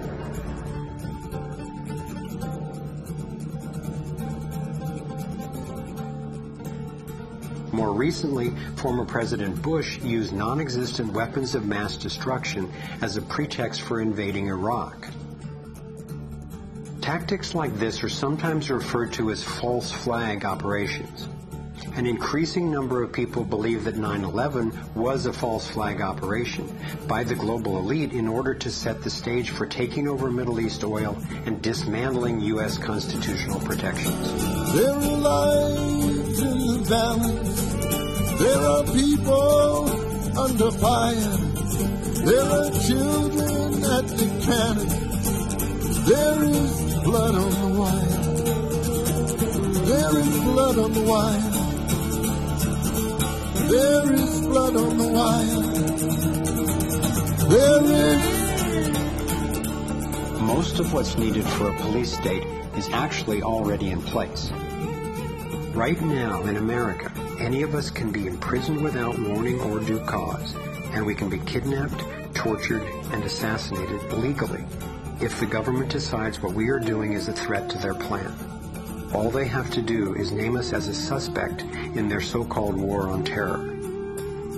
We're being watched more and more. In 2010, there were 30 million surveillance cameras recording us in the U.S. alone. When we demonstrate, we're now relegated to what are euphemistically called free speech zones. Zones for free speech? Every phone call and email we send is collected and archived and can be inspected at any time. Our driver's licenses and passports have computer chips implanted in them to track our every move. And now hospital patients are getting these same chips implanted under their skin. In fact, it was Procter & Gamble who developed these chips, initially for tracking their products.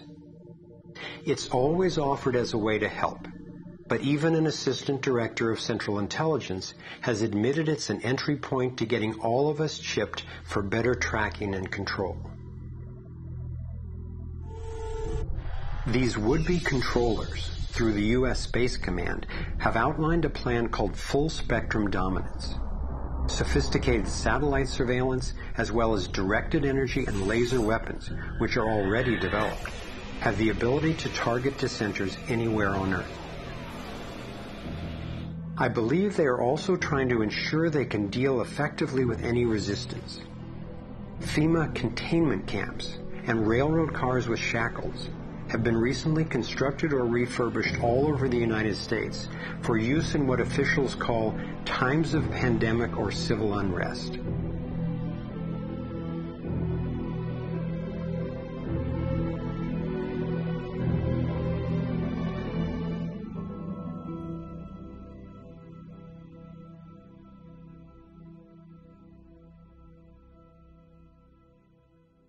There's one more brutal realization about the global domination agenda that I need to share.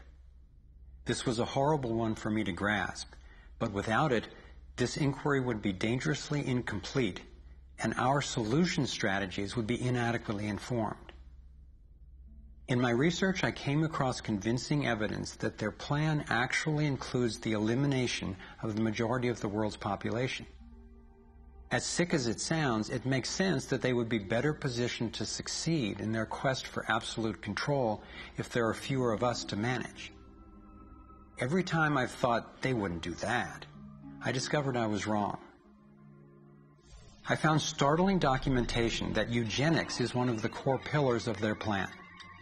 Eugenics is the practice where some people get to decide who's worthy to breed and who's not.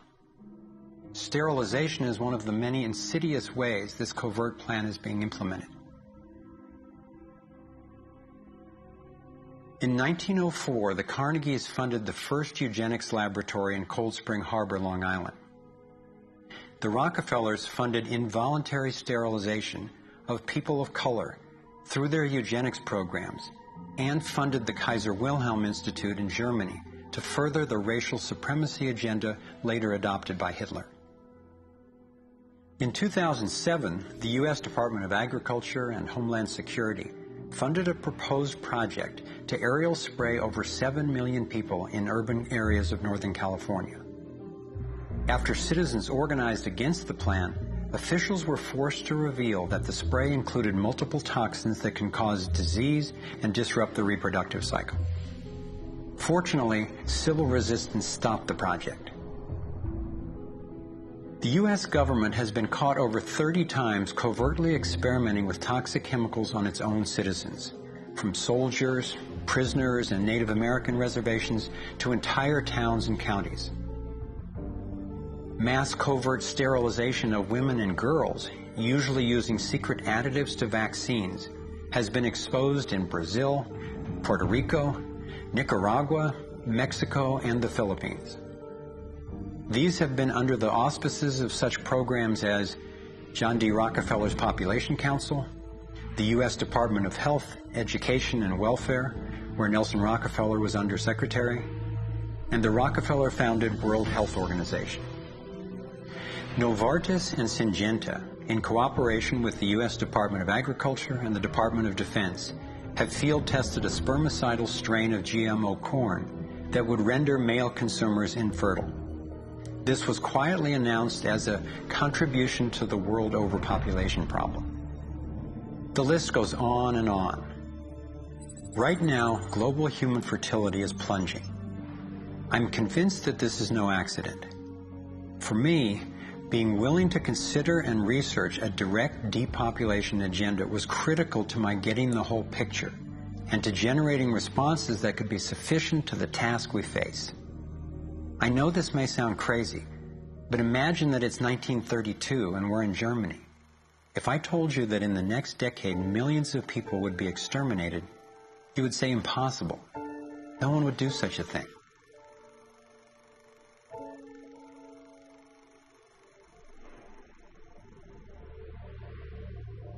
This is what depopulation looks like today. I'm convinced that I'm not overstating the case. Could I be wrong? Perhaps. But what if I'm not?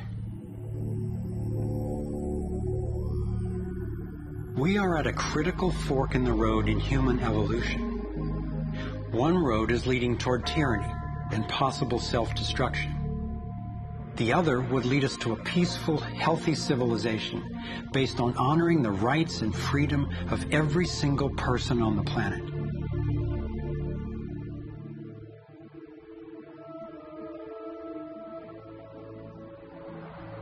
To set off in this new direction, it's up to you and me to clear that road. The time has come to say, enough. There is another way. I believe that together we have the knowledge, the resources, and the solutions to meet that challenge.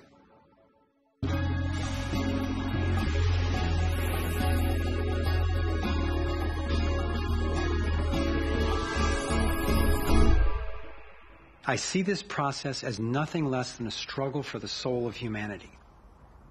It begins with a shift in worldview, answering the question, who are we really? What is human nature? Are we humans what the elite would have us believe? Stupid, greedy creatures who, if left to our own devices, would devolve into violence and chaos, and so for our own good must be ruled over by a self-appointed elite? Or are we naturally caring and creative?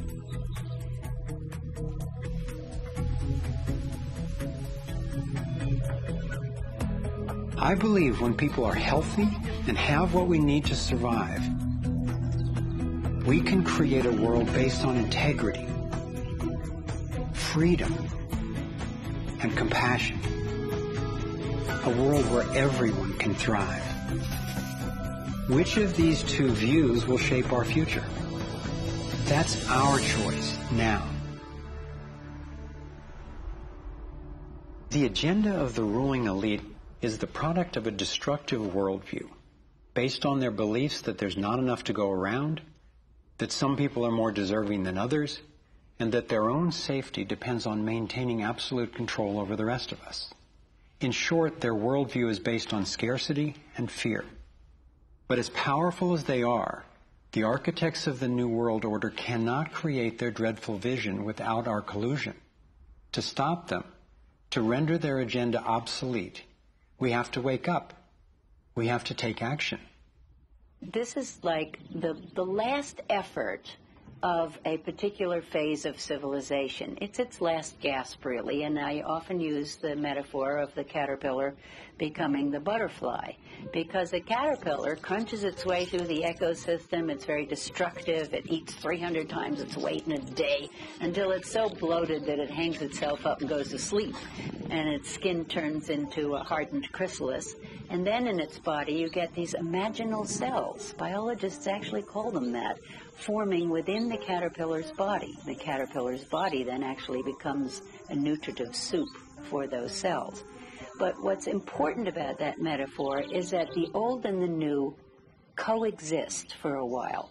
And it's the job of the caterpillar to preserve its life. It's a desperate government that we have now trying to control oil in the Middle East and wanting now to promote nuclear energy and all these things that they know better, but they have to play out the role of protecting themselves. It's their job. And if you love butterflies, you don't go around stepping on caterpillars. So we can't hate them. It doesn't do any good. But if you want alternative energy, you don't ask an oil economy administration to produce it for you. We have to produce it. We imaginal cells have to show that it's cheaper, more efficient, and more effective. Our job is to build a new world. If we had the vision and a worldview that says our crisis is a birth and everybody's needed and everybody will have more of what they truly want, you could turn this desperate world into a renaissance of human creativity and love. It may seem that the controlling elite has all the cards, but we have many advantages of our own. First, let's talk numbers. Very few people are consciously perpetrating the domination agenda. Most of those helping to implement the plan don't understand the full picture of what they're a part of. By my calculations, we outnumber the actual architects of the plan by more than 1,000,000 to 1 in the U.S. alone. Entrepreneur and environmentalist Paul Hawken estimates that there are now well over 1 million organizations in the world that work towards social and environmental justice, comprising the largest social movement in the history of humankind. This movement, when connected electronically, could become a network of networks that will be the most powerful activist force for change ever. If you look at the people who are involved with restoring this earth and stopping the damage and resisting the depredation and nurturing change and reimagining what it means to be a human being, and you're not optimistic, then you might want to get your heart checked, because there is an extraordinary, beautiful, gorgeous, fierce group of people in this world who are taking this on. The second important advantage for us is that all the power centers that the elite control require our participation. If enough of us withdraw our support, their plan can't work. This is true of the central banks, the military, the corporate media, the government, and more. And following the models of Mahatma Gandhi and Martin Luther King Jr., we have the power of nonviolent non-participation. It takes tremendous energy, resources, and deception to try to dominate the lives of others. In moving toward freedom, on the other hand, we have on our side the evolutionary life force and what Gandhi called satyagraha, the simple power of truth. In India, we have thousands of villages which are now freedom zones. So we will not accept patenting. We will not cooperate with it, just like Gandhi did not cooperate with salt laws. We will not allow chemicals and genetically engineered crops to enter our ecosystems because they threaten this biodiversity. And this freedom movement, which is a freedom movement for all species, not just for individual humans, is something that's growing so fast and is reflected in the movement for GMO-free zones in Europe. I turn my back, and there's another 1,000 GMO-free zones. 90% of Italy, 90% of Austria. The freedom zones around the seed, around food, are creating massive shifts. In Bolivia, a grassroots movement took to the streets, relentlessly banging pots and pans, and eventually stopped the foreign corporate takeover of their water resources. Though very little is shown by the corporate media, there are countless success stories going on every day all over the world.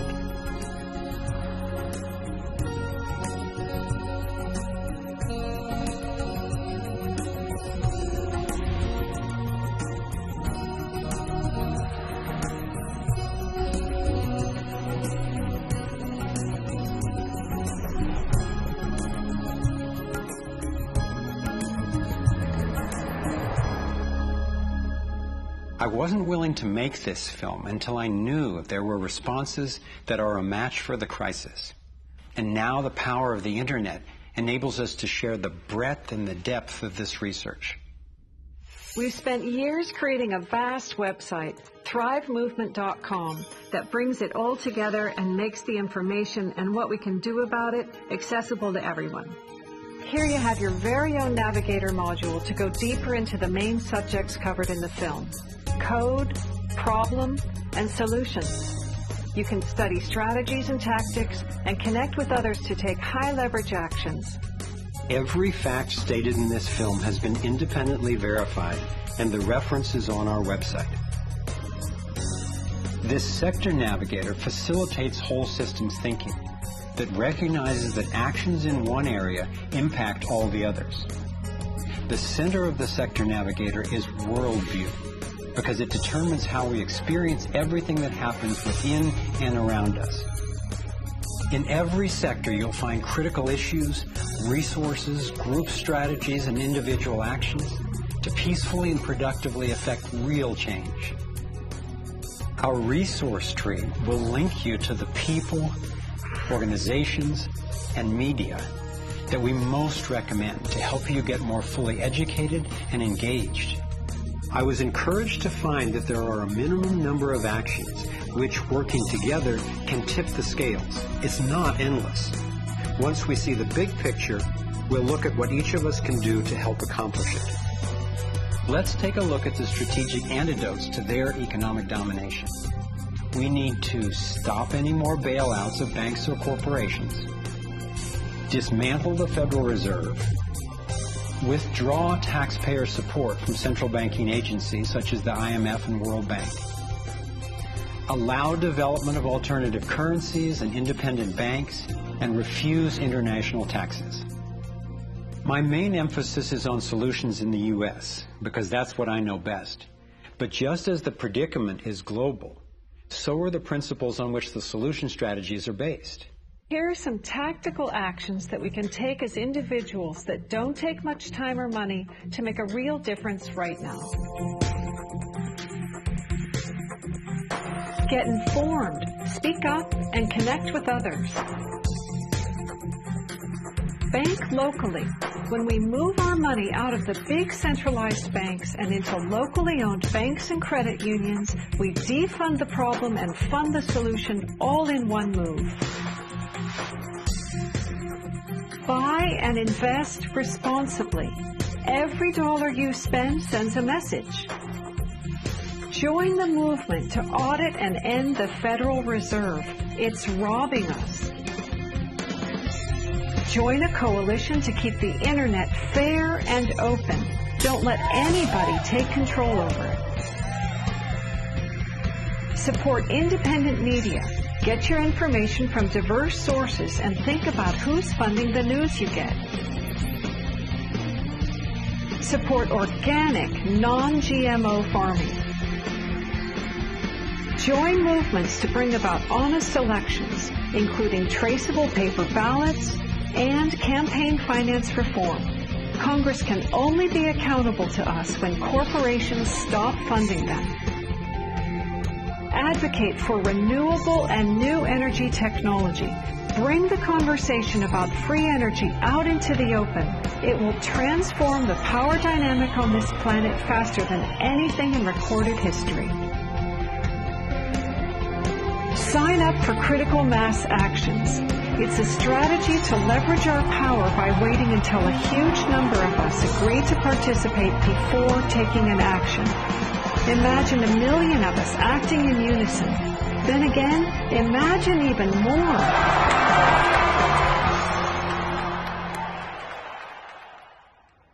I've been inspired by how many grounded solutions and real-life problem solvers there actually are. Akila Sharils is one person whose work especially touched me. He helped broker a gang truce between the Crips and Bloods. One of the things that we discovered in the process of waging peace in the neighborhood was that conflict is healthy. You know, it's unresolved conflict that actually leads to violence. When we first launched the peace treaty, we had a lot of success in our first year. Gang homicides dropped 44% in the neighborhood based upon our actions. Akila describes what happened when two rival gang leaders finally met after the truce. The brother came up to him and told him, man, look, I know you got some hard feelings for me. You know, maybe I got some hard feelings for you. He said, but because of this truce, man, he said, I'm willing to put all of that to the side. And he stuck out his hand. He hugged him and he said he closed his eyes because he was preparing for a sharp, a knife to enter his back. He was waiting for for a bullet, to be shot into his stomach. But he said after a few moments, he held that embrace. He realized that, that it was genuine. I believe that having a clear picture of our potential is as important as uncovering what stands in its way. So I want to take you to a possible world of the future.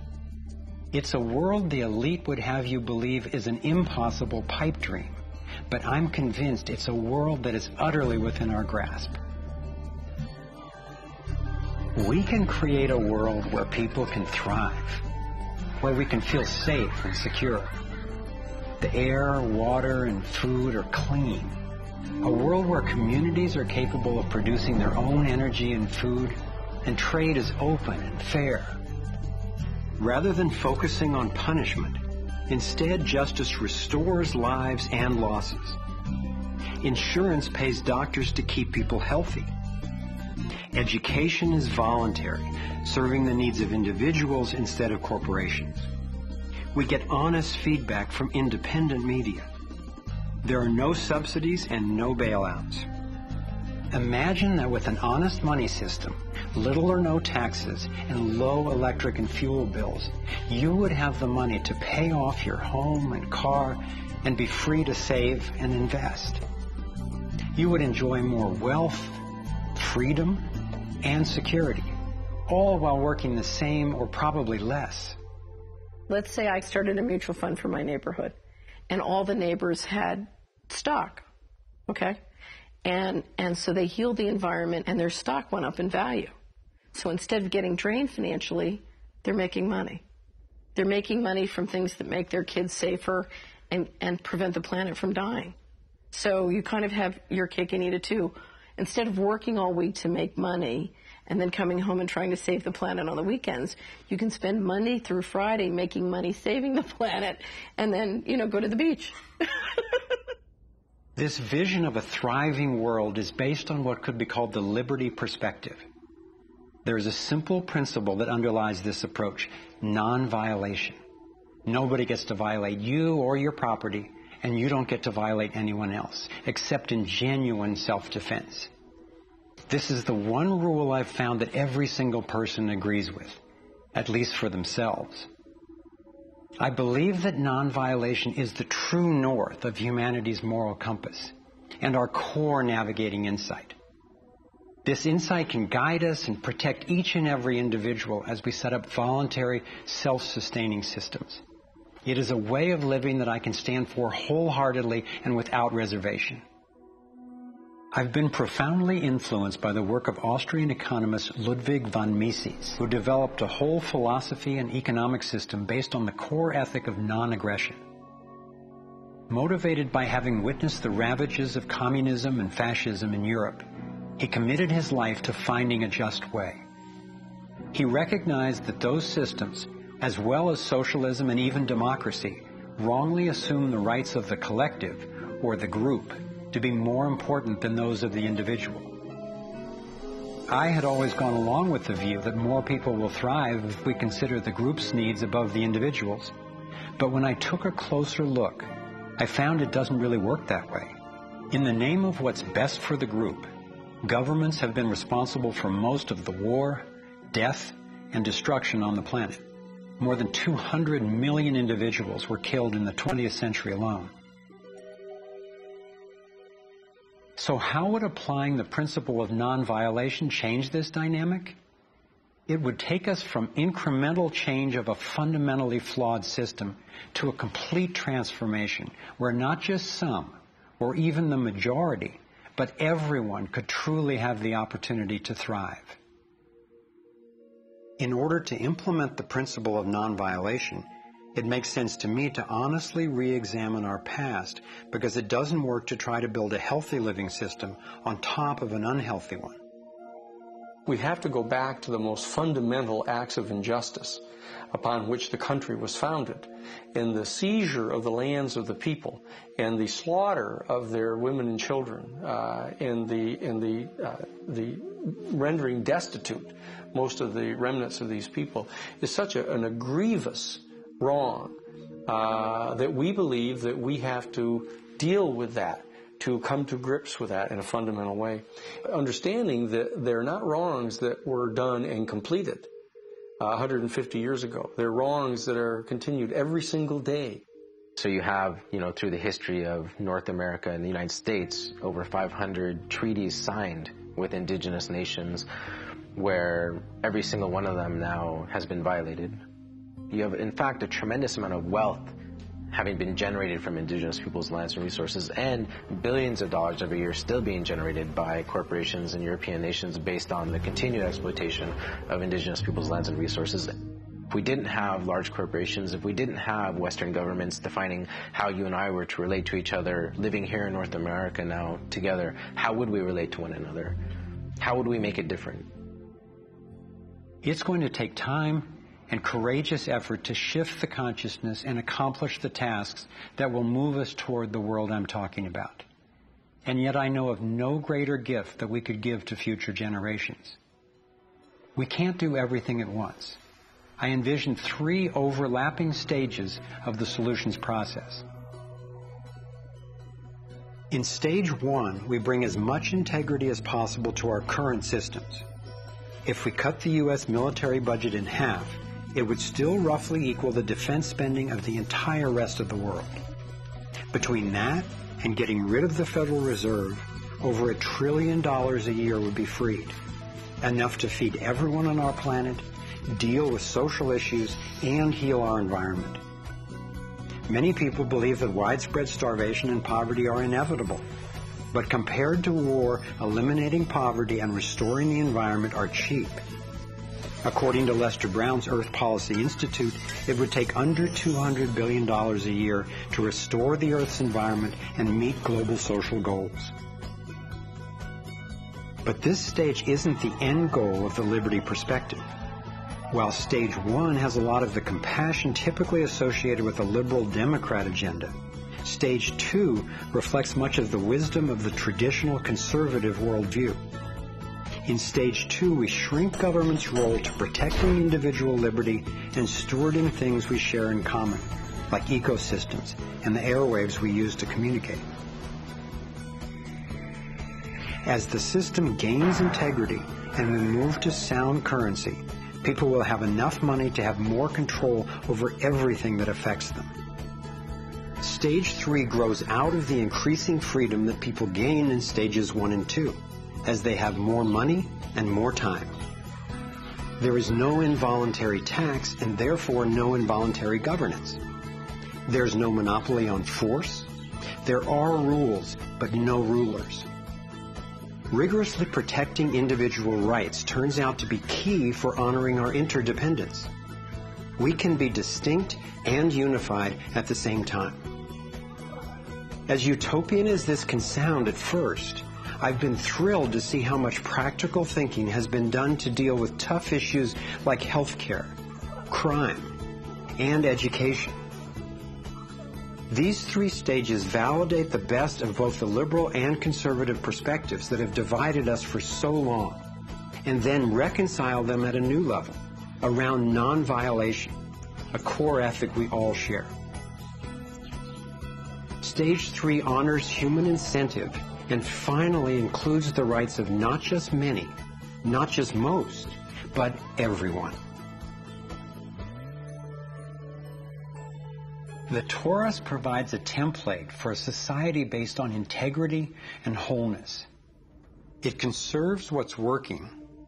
It has built-in feedback so it can self-correct and innovate to maintain balance.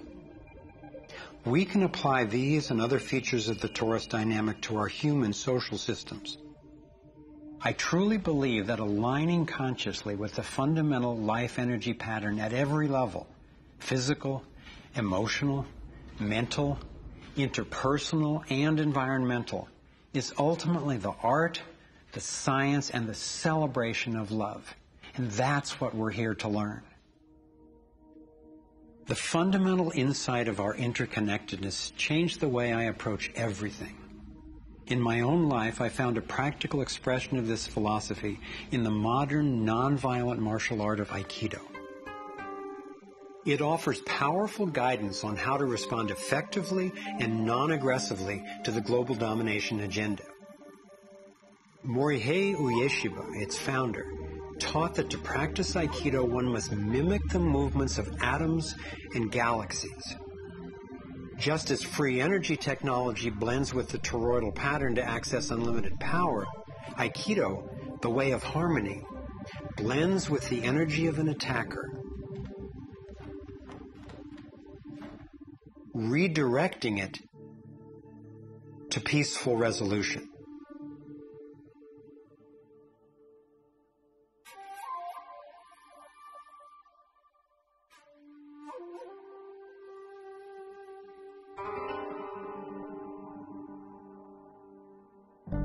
Gandhi and King applied these principles of non-aggressive power at the economic and social levels. If we respond with violence to the domination agenda, other than in self-defense, it would only continue the old us versus them paradigm and provide an excuse for even more police state measures.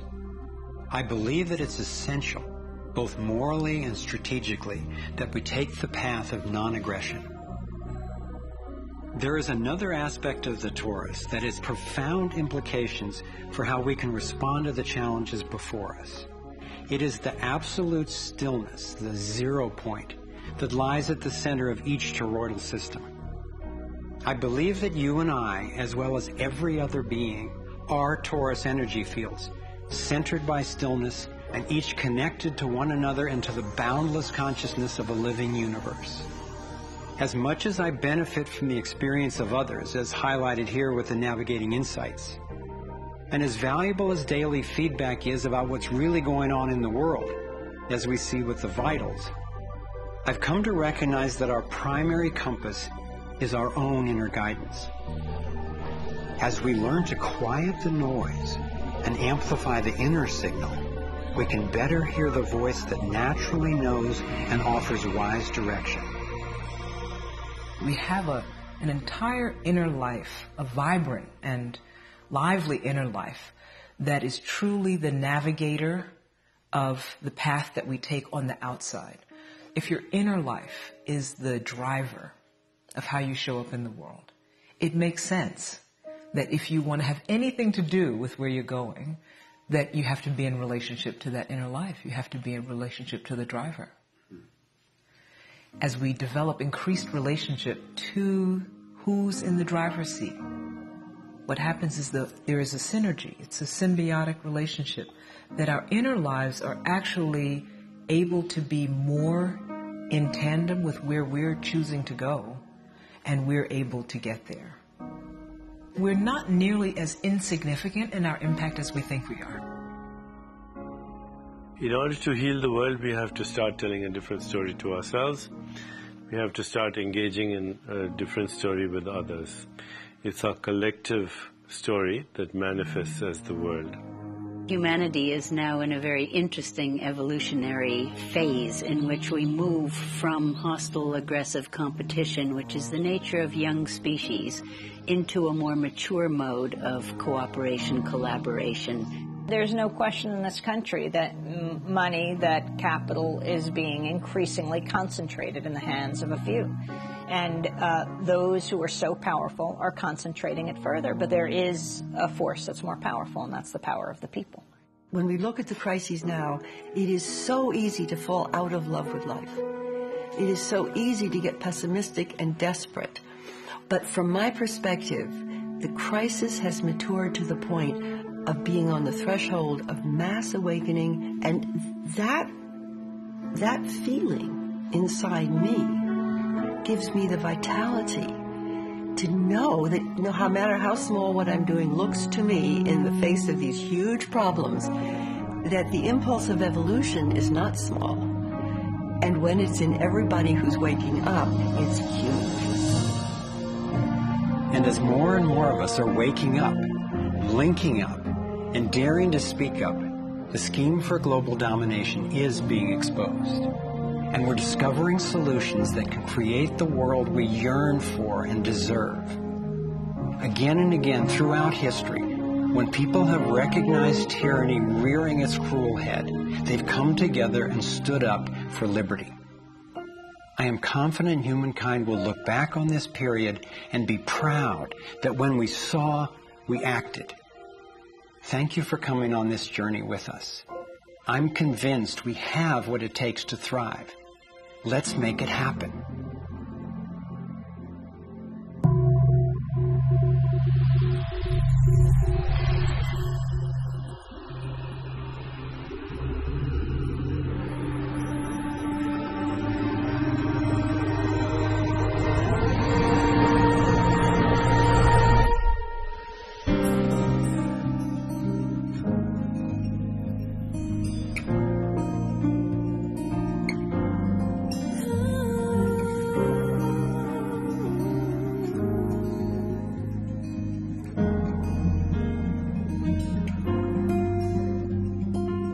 Cycles repeating, the earth is speaking, singing time has come. Wake up from this nightmare of life.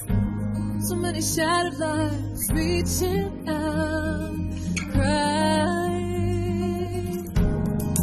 crying out for freedom, crying out for love. Carried by the current, till we stand side by side on the brink of a brand new dawn. We come together while the waters rise. There's a story deep inside. We come together to stand up for our lives. What on earth does it take to thrive? While we've been sleeping, our hearts were beating so much closer than we ever knew. Beneath the noise, there is an inner voice whispering, clear and true. The veils will finally lifting, our ways becoming clean. There's a dream without a limit, and a vision so strong, every person knows they belong. Come together while the waters rise. There's a stirring deep inside. We come together to stand up for our lives.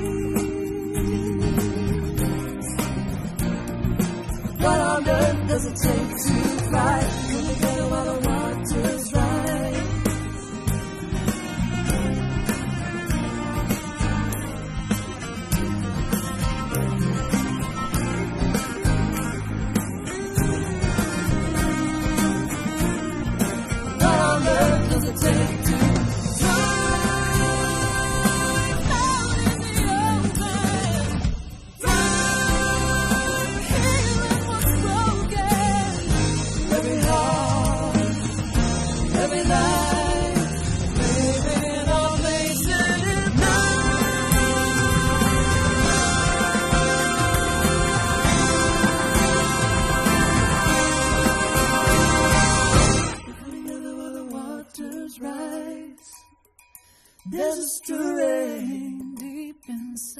inside, deep inside, come together to stand up for our life. We all have what it takes to thrive. We come together while the water's right. There's a stirring deep inside. Come together to stand up for our life. We all have what it takes to thrive. Come together while the water's right. There's a stirring deep inside. Come together to stand up for our life. We all have what it takes to thrive. Come together while the water's right. There's a stirring deep inside. Come together to stand up for our life. We all have what it takes to thrive. We all have what it takes to thrive. We all have what it takes to thrive.